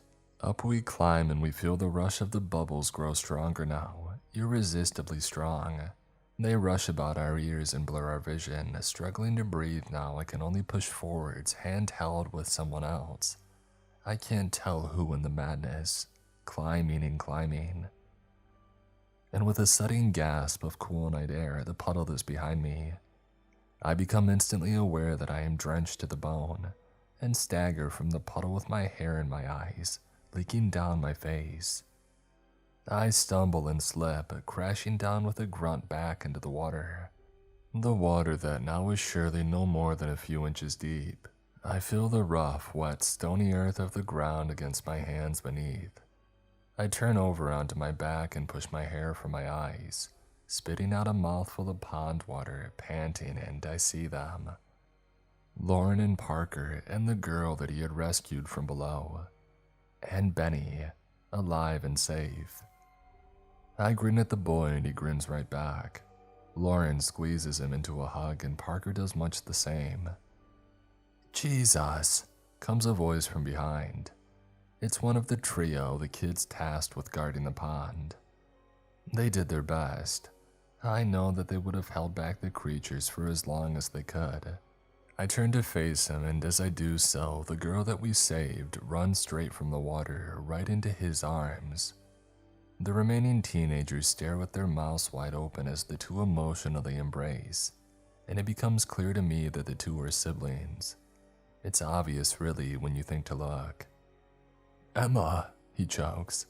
"I never thought that I would see you again. I'm sorry, I'm so sorry. I should have come for you myself if I had any idea that you would still be alive." He trails off and breaks down into sobs, and we watch as the moon appears from behind a cloud, bathing the dripping girl and her brother in its cool and silvery light. Movement to my right catches my eye. I look down to the grass. There sits a little frog. It regards me in silence, its neck swelling and contracting, the light of the moon shining as sparkles in the corners of its eyes. And then it hops down into the water and promptly disappears. It's been almost 2 months since then, and no more kids have disappeared. The teenager who blamed himself for Benny's disappearance has taken it upon himself to set up dedicated groups and patrols. "No one walks alone," he proclaimed, and to this day he's kept his promise. Benny's fine. He worries that he'll never be able to truly repay the debt that he owes us, despite our constant reassurances that he owes us no debt at all. And Litherlocks. I do not know if the pond folk ever conducted their uprising, but the seeds have at least been sown, and no one's seen or heard from him since.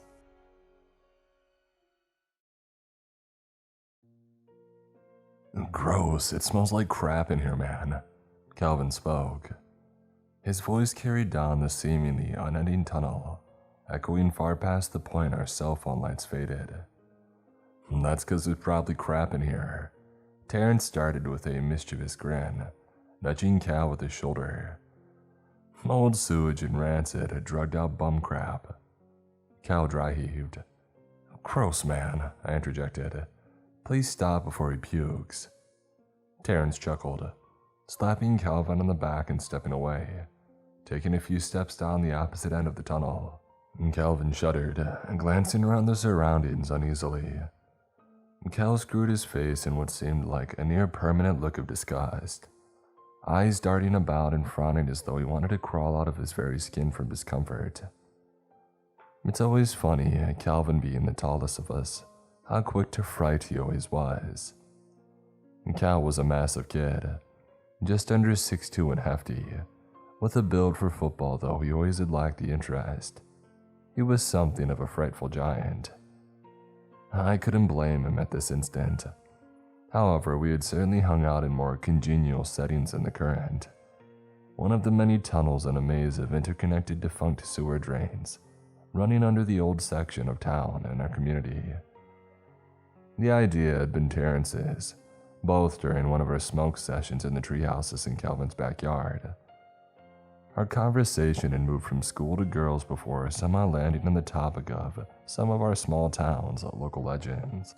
Eventually, the conversation had turned to, in particular, the story that we had all grown up with since middle school, and every kid who had grown up in our town knew some variation of it by heart.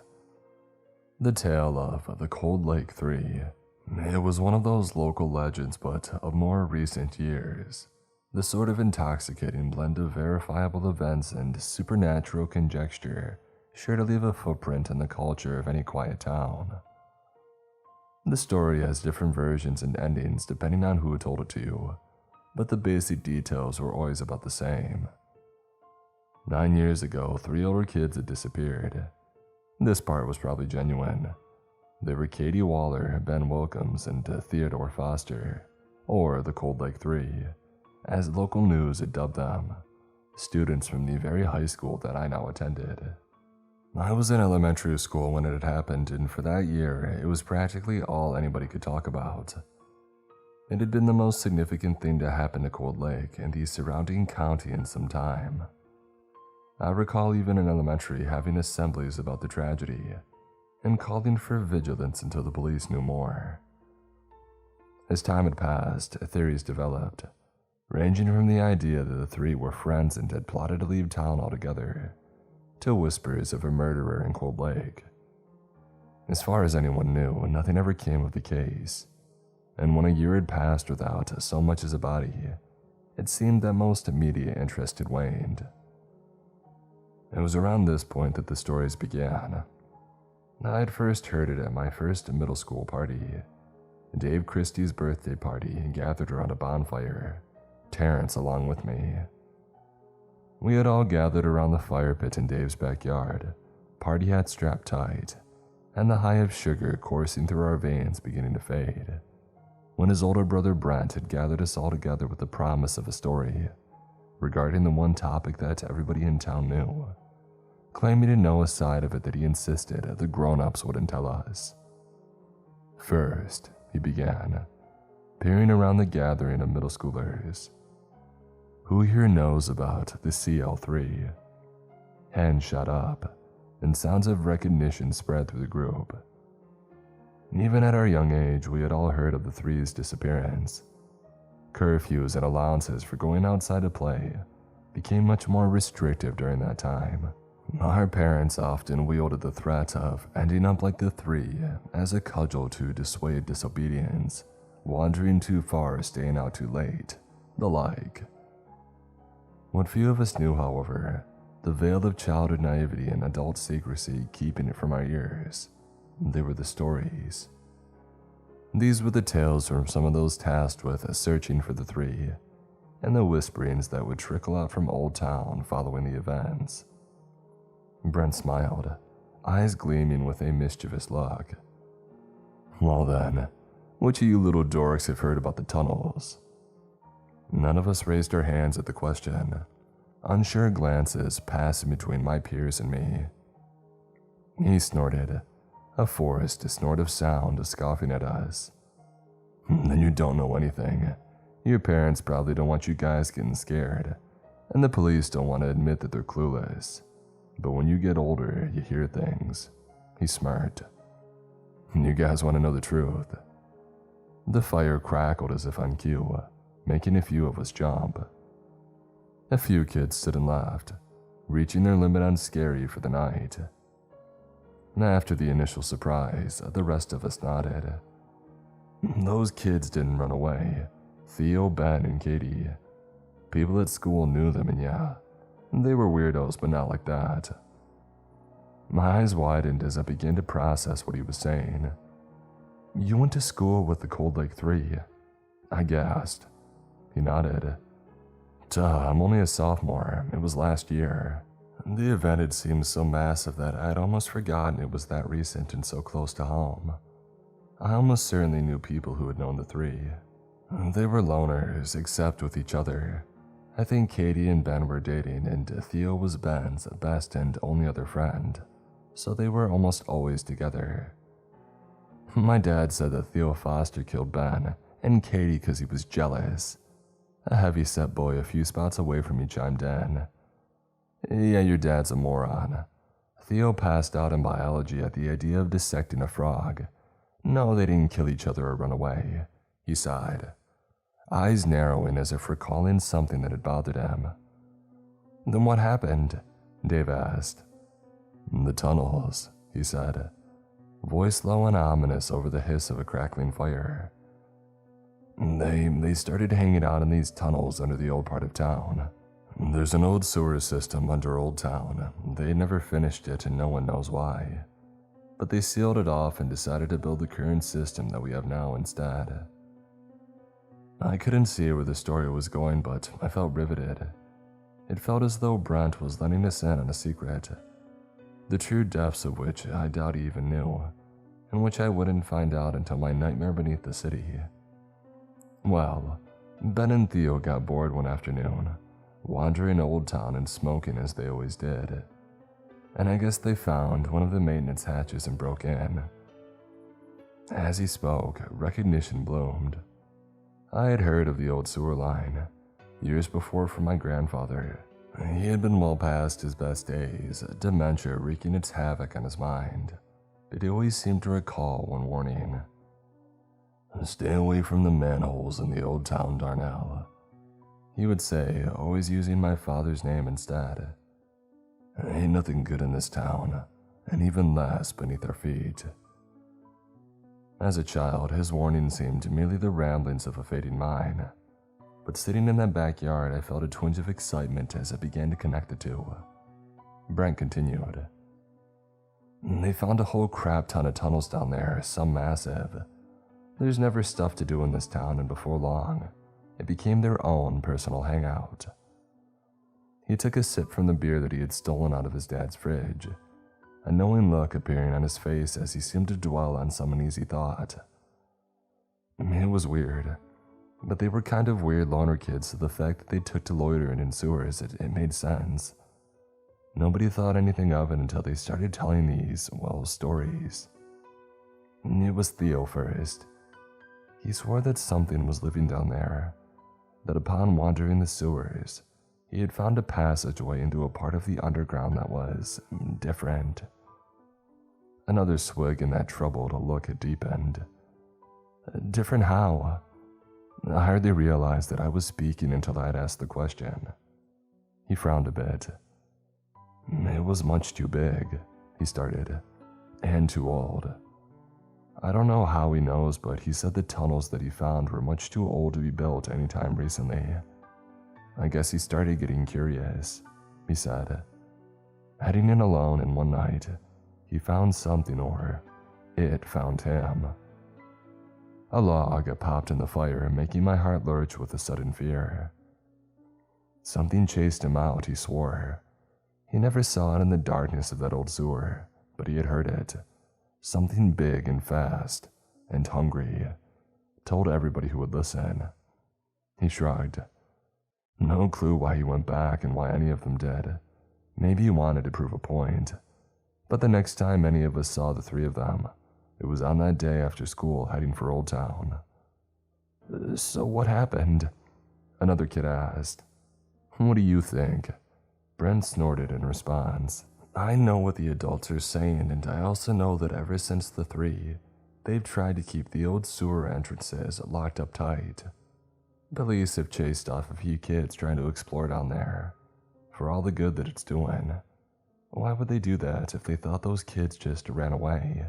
None of us had an answer, and I suspect all felt much too frightened in the ominous dark of the night to say anything. It's 'cause there's something going on down there in that old sewer. Something the people in charge know about and are freaking terrified of, and are trying their best to keep it hidden. He paused, peering around the fire at us with a devilish grin as if to let the fear settle in. There are monsters beneath this town, kiddos. Try not to get caught. That was our first introduction to the idea of the sewers, and it wouldn't be the last.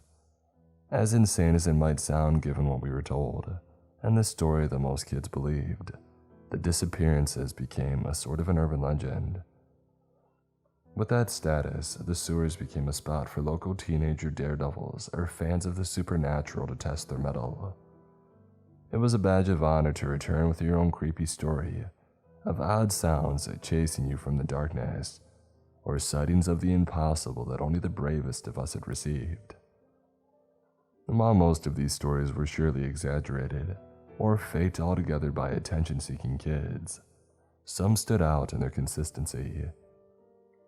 With youth comes a strange sense of invincibility, and a curious need to peer into the darkness. And so years after that night, I now found myself and my two best friends roaming those very same tunnels in search of our own story. We would get so much more than we had bargained for. It had been Terrence's idea, as these things so often were, a suggestion made over a joint following a horror movie marathon. The anniversary of the disappearance of the Cold Lake Three had recently passed, and as usual, with it came a resurgence in stories and rumors about what had happened to them, the most popular of which amongst our age range, involving the theory that there was something more to the tunnels beneath the city. It had led to a spate of self-styled daredevils and thrill-seekers amongst our high school, making it a point to venture into the sewers in search of something. Though most returned with little more than tales of vague, creepy sounds, there were the few who claimed to have seen them. Kyle Bruck swore that he saw something racing towards him in the water one week when he had been spray painting the walls of the main line, and Shelley Anders refused to ever return to the sewers after insisting she had seen a face in some of the gray water. And Terrence, however, was only encouraged by these tales, always one to push the envelope, and with more than a passing interest in stories of spooks and ghouls. The recent resurgence of the myth was a source of much excitement for him. Before long, he had convinced the two of us to venture into the sewers with him in search of local legends. It hadn't taken much convincing on my part. I had been to a few raves in the sewers before, even hung out on the main lines before, and while they were pretty gross, I had never found them quite so frightening. Granted, I was never alone, and I'd be lying if I claimed the myths didn't intrigue me as well. The idea that we might be our town's excuse for frontiersmen, the first of our class and maybe ever in ages, to venture into some long-forgotten part of the little world constructed underground was exciting. And Calvin was a different story, ever the cautious one and a bit of a germaphobe at that. He had little interest in hanging out in a supposedly haunted sewer system. Unfortunately for him, we're kind of each other's only other friends, and anybody who remembers what those days were like knows the only thing worse than being scared at that age is having your friends leave you behind while they go off to do anything without you. So, he was right alongside us, face a permanent mask of disgust and unease as we moved through the tunnel. "Look, can we just go back to my house or something?" Calvin groaned. I rolled my eyes a bit, though I couldn't begrudge his unease. The atmosphere down there was strange. The air was thick with a dank, wet smell that reminded me of the year my basement had flooded, along with the faint but putrid scent of lingering waste.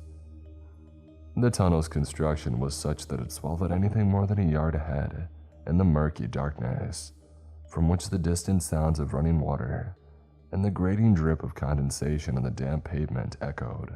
I could almost see how it was enough to make the overactive imagination conjure images of figures stalking through the darkness ahead.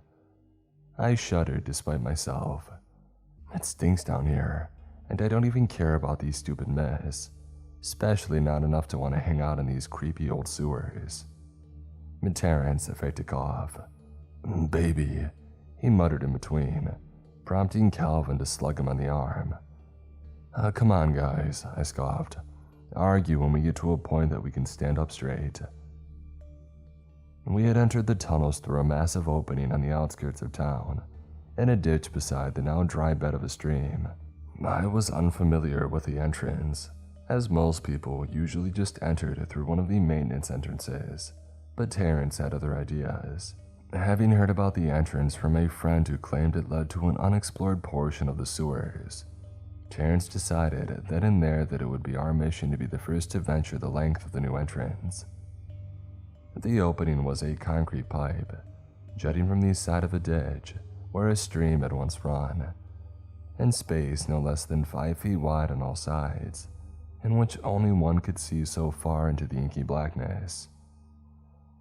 We had been walking for a little over 5 minutes, heads crouched low to avoid brushing up against the ceiling, which bore a permanent flaky layer of brown that we all chose to accept as rust. On the way, we had passed a diverging path in the tunnels, disappearing off somewhere to the right, and debated using it but decided to remain on the straight path forward. We moved in search of an opening into one of the main lines, which was where people usually chose to dwell down here for their size and adequate standing room.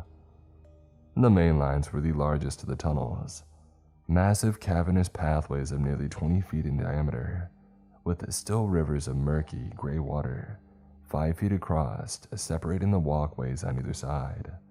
"Guys, do we even know how long this tunnel is? How long are we gonna walk? What if we don't find it?" The steady undertone of panic in Cal's voice grew less subtle as he spoke, his questions echoing up and down the tunnel. We kept moving forward, though he had slowed to match Cal's dwindling pace. "Cal, relax, man," Terrence spoke, his tone less teasing but still playful. Bill Marsh told me about this path. It's like a 5-minute walk, then we should see another opening. Crawl through there, and I'd bet we're in never-before-seen parts of the main line. Bet.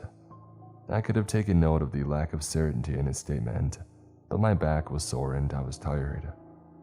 Along with my growing discomfort, my head felt too muddled for me to notice. Okay, and then what? We just walk around until what?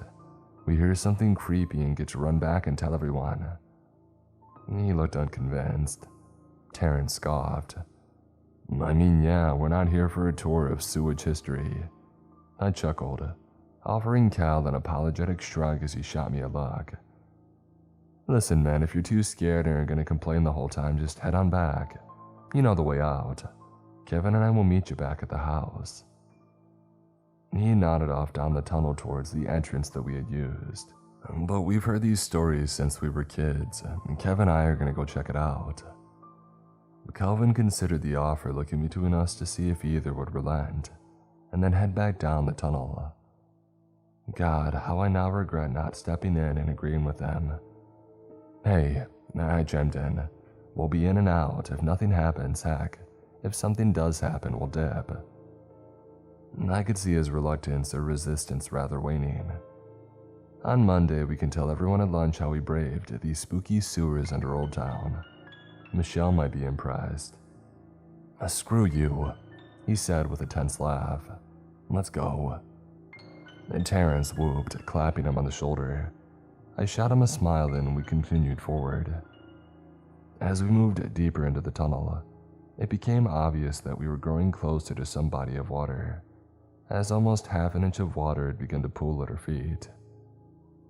In the darkness ahead, the hiss of running water grew louder, echoing from all around us off of the dome-like walls. The space grew tighter the farther that we moved, until the three of us were moving in a line.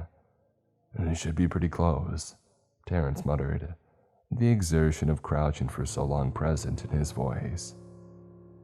Bill said it looked like a real tight squeeze close to the entrance. Keep your lights pointed forward, we should see it soon. Sad? I asked, straining from exertion. He hasn't used the tunnel before. Terrence sighed, and I could make out a nod. No, he doesn't come down here much anymore, and when he does, it's to graffiti up one of the main entrances. He said he found this by accident, and that was as far as he wanted to go. I didn't reply, letting the response sit for a moment, and Terrence quickly spoke as if to dismiss any concerns. It'll be fine, the whole thing connects anyways, and the town wasn't even a third of the way done when construction had stopped, so it's not that big of a place. I scoffed but grunted my affirmation, far too strained to argue verbally as the muscles in my back and thighs began to burn in protest of our continued crouching. The sound of running water grew to fill the tunnel, and before long, it had soaked through the soles of our shoes as we had moved forward, Terrence taking point, with myself and Calvin in a tight row behind him. As we moved, the distinct sounds of us moving through the water became our sole background noise, a repeating rhythm created by our almost regimented push forward. Along with the distant rush, it was the only sound to be heard in the tightening cavern, and it became something of an absent-minded game to time my steps with everyone else. After almost 5.5 minutes of walking, my mind became hardly aware of the noise as anything other than ambience anymore. I think that's why when it first began, I hardly noticed the change. It was the already anxious Calvin that realized it first, a significant detail that the two of us were somehow missing. Having spoken after the fact, the few times we've ever felt comfortable recounting the experience with one another, I know now that Cal had become aware long before he had spoken. That stuck at the rear with walls to either side of him, he realized that if he was hearing what he thought he was hearing, our best bet was to push forward. I felt a firm hand grip my shoulder and turned as best as I could in the tight space to find Calvin staring back at me, his face illuminated in the harsh light of his phone, eyes wide with a look of silent horror. He moved his mouth, though nothing came out, and for a moment confusion washed through me, before I realized what was going on. He was mouthing something, a word. Listen. My face screwed, but I peaked my ears, stepping with measured care to hear whatever he was referring to. All we could hear were the sounds of our own feet pushing through the inches of water beneath us. 3 distinct steps forward. Our eyes were just as wide as a warm, static burst flash of shock rippled through my very molecules. I'd heard it as clear as day from somewhere behind Kelvin. Something else was moving through the tunnel behind us.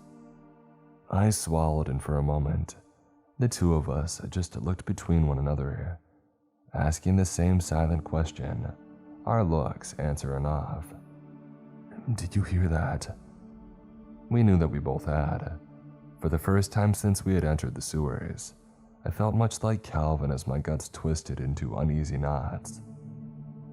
I peered past Kelvin, hoping to catch sight of some other teenagers making their way down the same tunnel, but to my disappointment and growing unease, we had turned several corners since entering, and little to no light reached the long stretch behind us.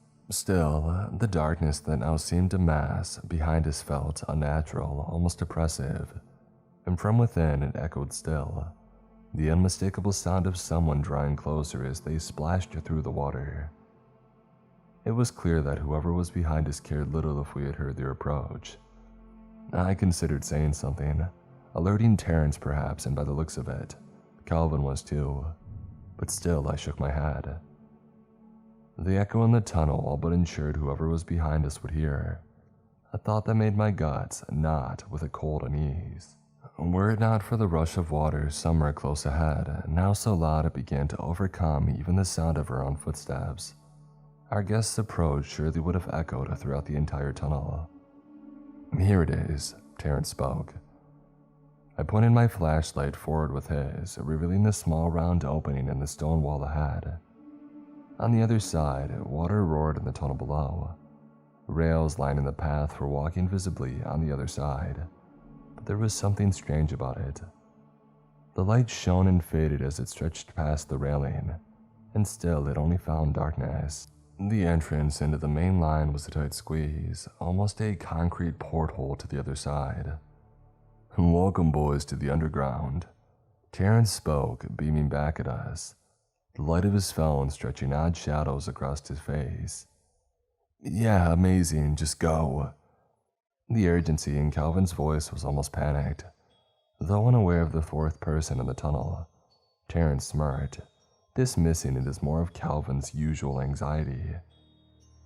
He turned, climbing into the tight tunnel and shuffling out onto the other side, beckoning us to follow.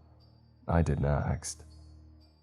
The tube smelled of rust and still water, and I felt my heart race with the anxiety of being in a space so tight, only to soar as Terrence had pulled me to the other side.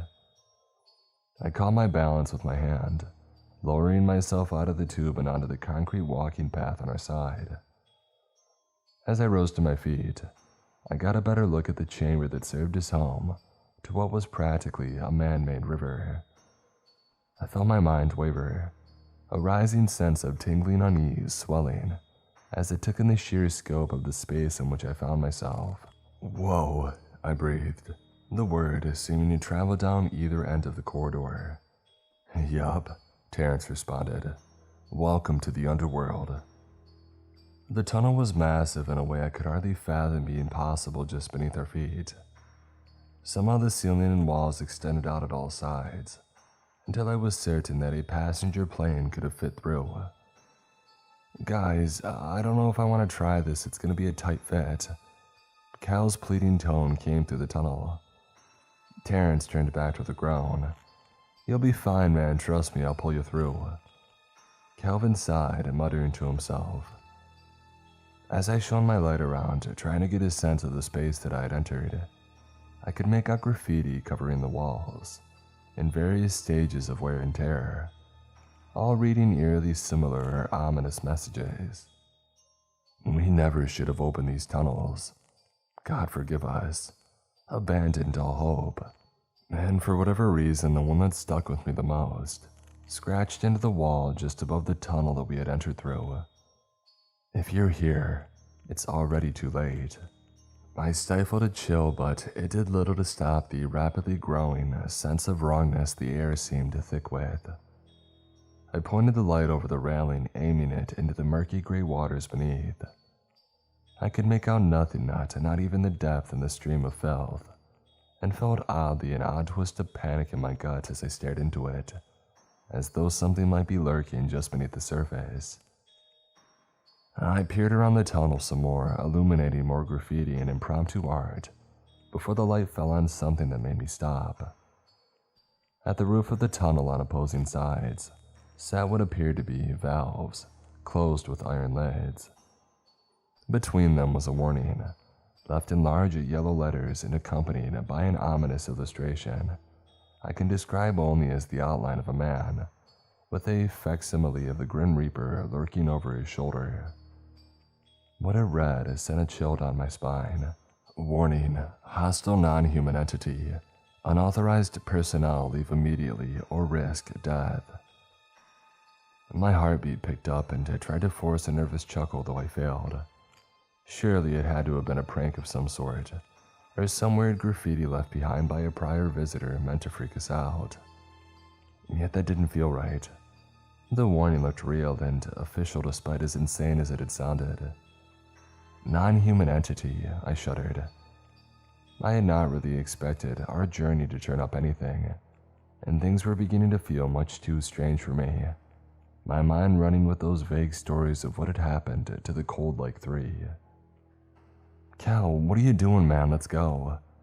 Terrence's voice pierced my sinking train of thought. I turned to face him in the tunnel that Calvin should have already climbed through, yet with Terrence's light shining on it, I could see that it was empty. I stepped closer, that strange sinking feeling only growing worse. As I approached, I kneeled over and could see Calvin standing on the other side of the tunnel. He was trying to stand stock still, his back towards us, but his body shook uncontrollably. Cal, I called. Guys. He spoke the word like a plea. His voice was wavering with a sort of terror that I'd never heard in real life before, palpable and infectious. There's something in here with me. My heart simultaneously plummeted and began to race painfully as I recalled the footsteps that we had heard in the tunnel behind us. Dread washed over me as I realized something else about what he had said. Something. Suddenly the story of the Cold Lake Three felt horrifyingly relevant. What are you talking about? Terrence called, sounding slightly irritated. Dude, stop freaking out and come. Guys, it's coming around the corner. His voice stopped for a moment. When he spoke next, it was a question, his words tinged with palpable dread. Oh God, what is that? The sound of movement was unmistakable now, loud and growing louder each second, as it echoed from amidst the darkness of the tunnel. Calvin stood stock still, tension clear in his body under the harsh cell phone light. The noise that came next I still hear it in my nightmares. It was a cross between a moan and a shriek, wet, piercing, and wholly unnatural. It was as though the floodgates had opened and dread had flooded through me, filling my body and making my skin run hot. Terrence jumped back and away from the hole that we had climbed through, standing stiffly. Guys, help me please, it's coming. Calvin's horrified shrieks pierced my very being, curdling my blood. I could hear commotion and in moments saw the top of his head as he tried to squirm through the pipe that we used to enter. His eyes were wide and bulging with panic, his face pale and glistening with a sheen of sweat as he tried to scoot forward. On the other end of the pipe, somewhere behind him, that god-awful sound towed through the air again, pushing Calvin to move even more frantically until he wasn't moving forward at all. He grunted with exertion, one arm out, the other stuck at his side, as he tried to pull himself free and into the chamber that we were in, but to no avail. Pull me out, he screamed. I'm stuck, it's getting closer. Terrence and I both hurried to either side of the opening, with him grabbing the arm flailing for purchase, and myself gripping him by the collar of his jacket. From just behind him in the tunnel we had just been, a noise like a cross between a choking gurgle and discordant laughter echoed from far too close. It was nearly on him. I tugged, heat blooming through my face and my muscles screaming with exertion. Terrence doing much the same, and still, Calvin seemed fixed in place despite his and our frantic struggle. "Please." Calvin's voice was shrill and raw to the extent that I couldn't imagine his throat wasn't practically bleeding. Terrence pulled, wide-eyed and sweating as he did, Calvin's own panic having spread through the both of us en masse. I timed my effort with his heart, pounding in my chest as we pulled once, twice, 3 times to no avail until on the 4th movement, Calvin slid forward just a bit, and I felt my heart roar. It would plummet immediately after. Our moment of respite was crushed, and all progress was erased as, without warning, Calvin shot back into the tunnel with impossible force. "No!" Terrence cried, nearly hitting his head against the stone wall with force, while I myself had barely avoided being pulled into the tunnel. The sound that came out of that tunnel was like a symphony to a nightmare. That horrendous gurgling paired with a strange sort of yipping bark that sounded almost like laughter, and Calvin's screams. No longer were they the shrieks of a man in a dire panic, but a wounded and dying animal fighting for its life. I had to fight the urge not to vomit, my head spinning under the steady flow of dread as though I might fall at any moment. Terrence cried out in surprise, stumbling away as a stomach-churning wet crunching echoed forth. With an unsteady hand, shaking like a leaf in a hurricane, I raised my phone, aiming the light down the tunnel. My heart plummeted into the cold waters of dread rising in the pit within my chest. My vision shook as though my eyes were rejecting the sight before me. I stared through the tunnel, peering into a scene from a nightmare. Calvin was on his knees, a set of impossibly large, swollen hands holding him by his shoulders. They were covered in dozens of fat, wriggling digits emerging from all over, running up the rolls of its arms, digging into his clothing and fleshing, kneading at him excitedly.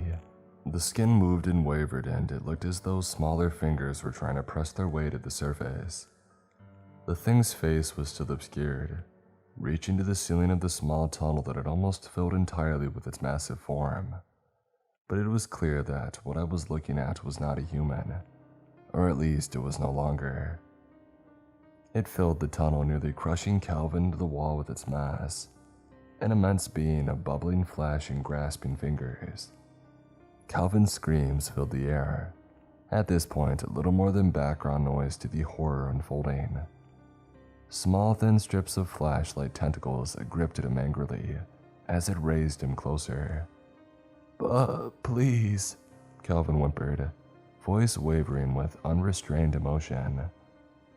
The thing gurgled, its face, practically part of its torso, broke into a toothy smile, its impossibly wide mouth spreading to reveal rows of massive teeth.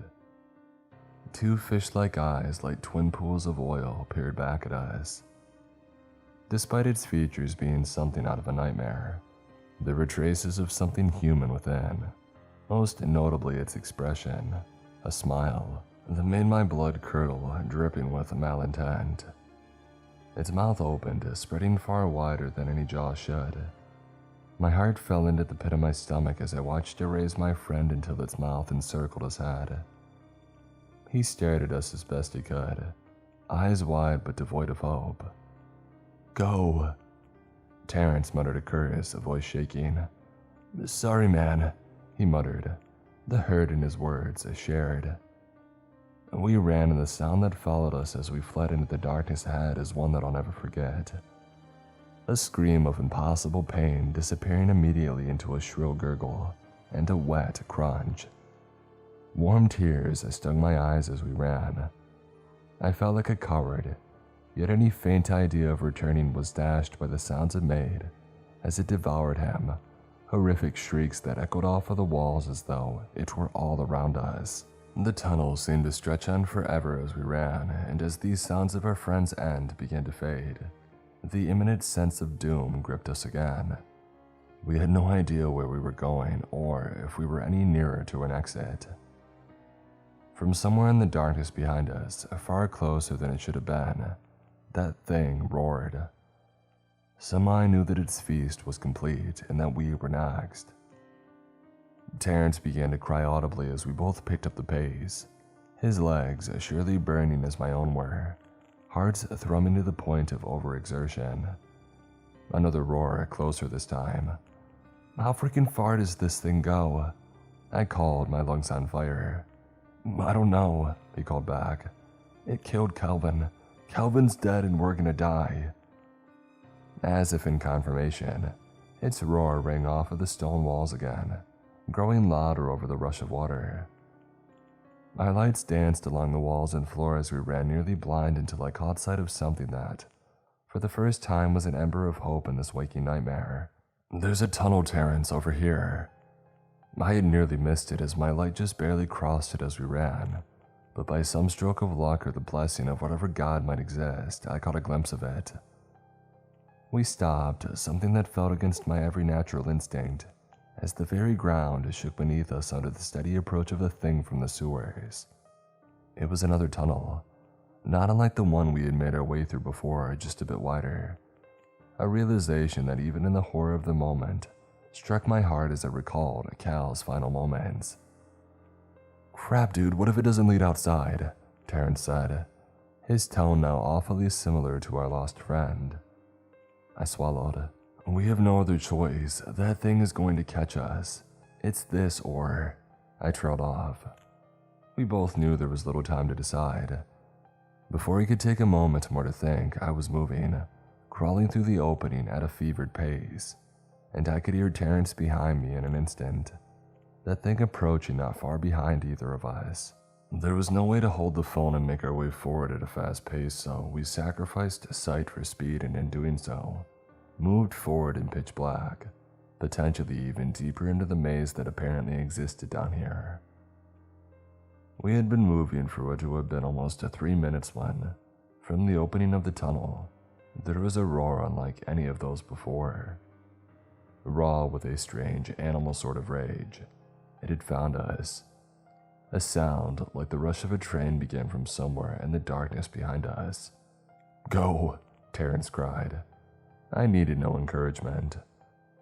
We scurried through the tunnel like human rats in a maze, the threat of violent death bearing even closer with the sound of a freight train when... Light!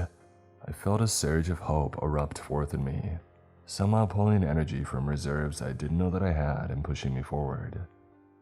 As the tunnel curved, I could see the source, and it was the exit. It was dimmer outside than before, and I could tell the sun had set a bit. But even that little bit of remaining light was a world of difference, and we moved knowing full well that our life depended on it. It's getting close. It keeps grabbing at my leg, man. Go. As the light grew closer, so did the creature. I could feel its warmth where I was, and the smell of rot clung thick. It was surely no more than a few feet behind of Terrence. As I reached the mouth of the tunnel, I took no liberty with grace, throwing myself out with reckless abandon, sending myself tumbling down a small decline into a ditch in the forest floor. I took a second to gather myself dazed and with an odd pain in my right wrist, but it all faded as my mind returned to the moment. Terrence's face emerged from the tunnel, a mask of sheer terror, a sheen of sweat making his hair cling to his forehead, as he tried to throw himself forward much as I did. He careened through the air and he stopped halfway, before snapping back into the ground below. Terrence's leg remained in the tunnel, gripped by one of the fleshy appendages, its skin tentacles all wrapping themselves around him. My vision seemed to shake, a familiar horror returning as images of Kelvin, raised into the beast's mouth, returned to mind. No. I ran forward, pulling myself up the small hill just as it began sliding back into the tunnel, and pulled with every bit of strength left in me. He moved forward just enough that his legs were fully out of the tunnel, though it still held him, but only for a moment. Like something out of a movie, the skin on its arm began to sizzle, smoke rising under the sunlight. The thing squealed like a stuck pig, pulling the appendage back into the tunnel. Its body seemed to shake and quiver until I realized that it was readjusting itself to face us. Somehow those massive dark eyes seemed to burn with anger, the look of a predator deprived of its meal. We stood there in awe and horror and exhaustion until it disappeared back into the darkness with a parting hiss. After a few moments, the two of us broke down and darted home, both in tears. I don't know what I expected when we told folks what had happened. Of course, we'd have to tell them that Calvin was dead, but I hadn't had enough time to really think of consequences, as we had struggled to survive. But there were none that should follow the suspicious disappearance of a teenager anyways. We got a stern talking to about avoiding places that we shouldn't be, and both of us were grounded after. I know my parents never fully trusted me. Calvin's parents never forgave us, and I couldn't blame them. His name was whispered all over town. Just like the three, they say. It seemed like already everyone knew, and yet no one had told us. I guess that's why I'm writing this, to tell you that bored kid growing up in a quiet town looking for adventure. Respect local legends, they exist for a reason. Otherwise, you're bound to become one.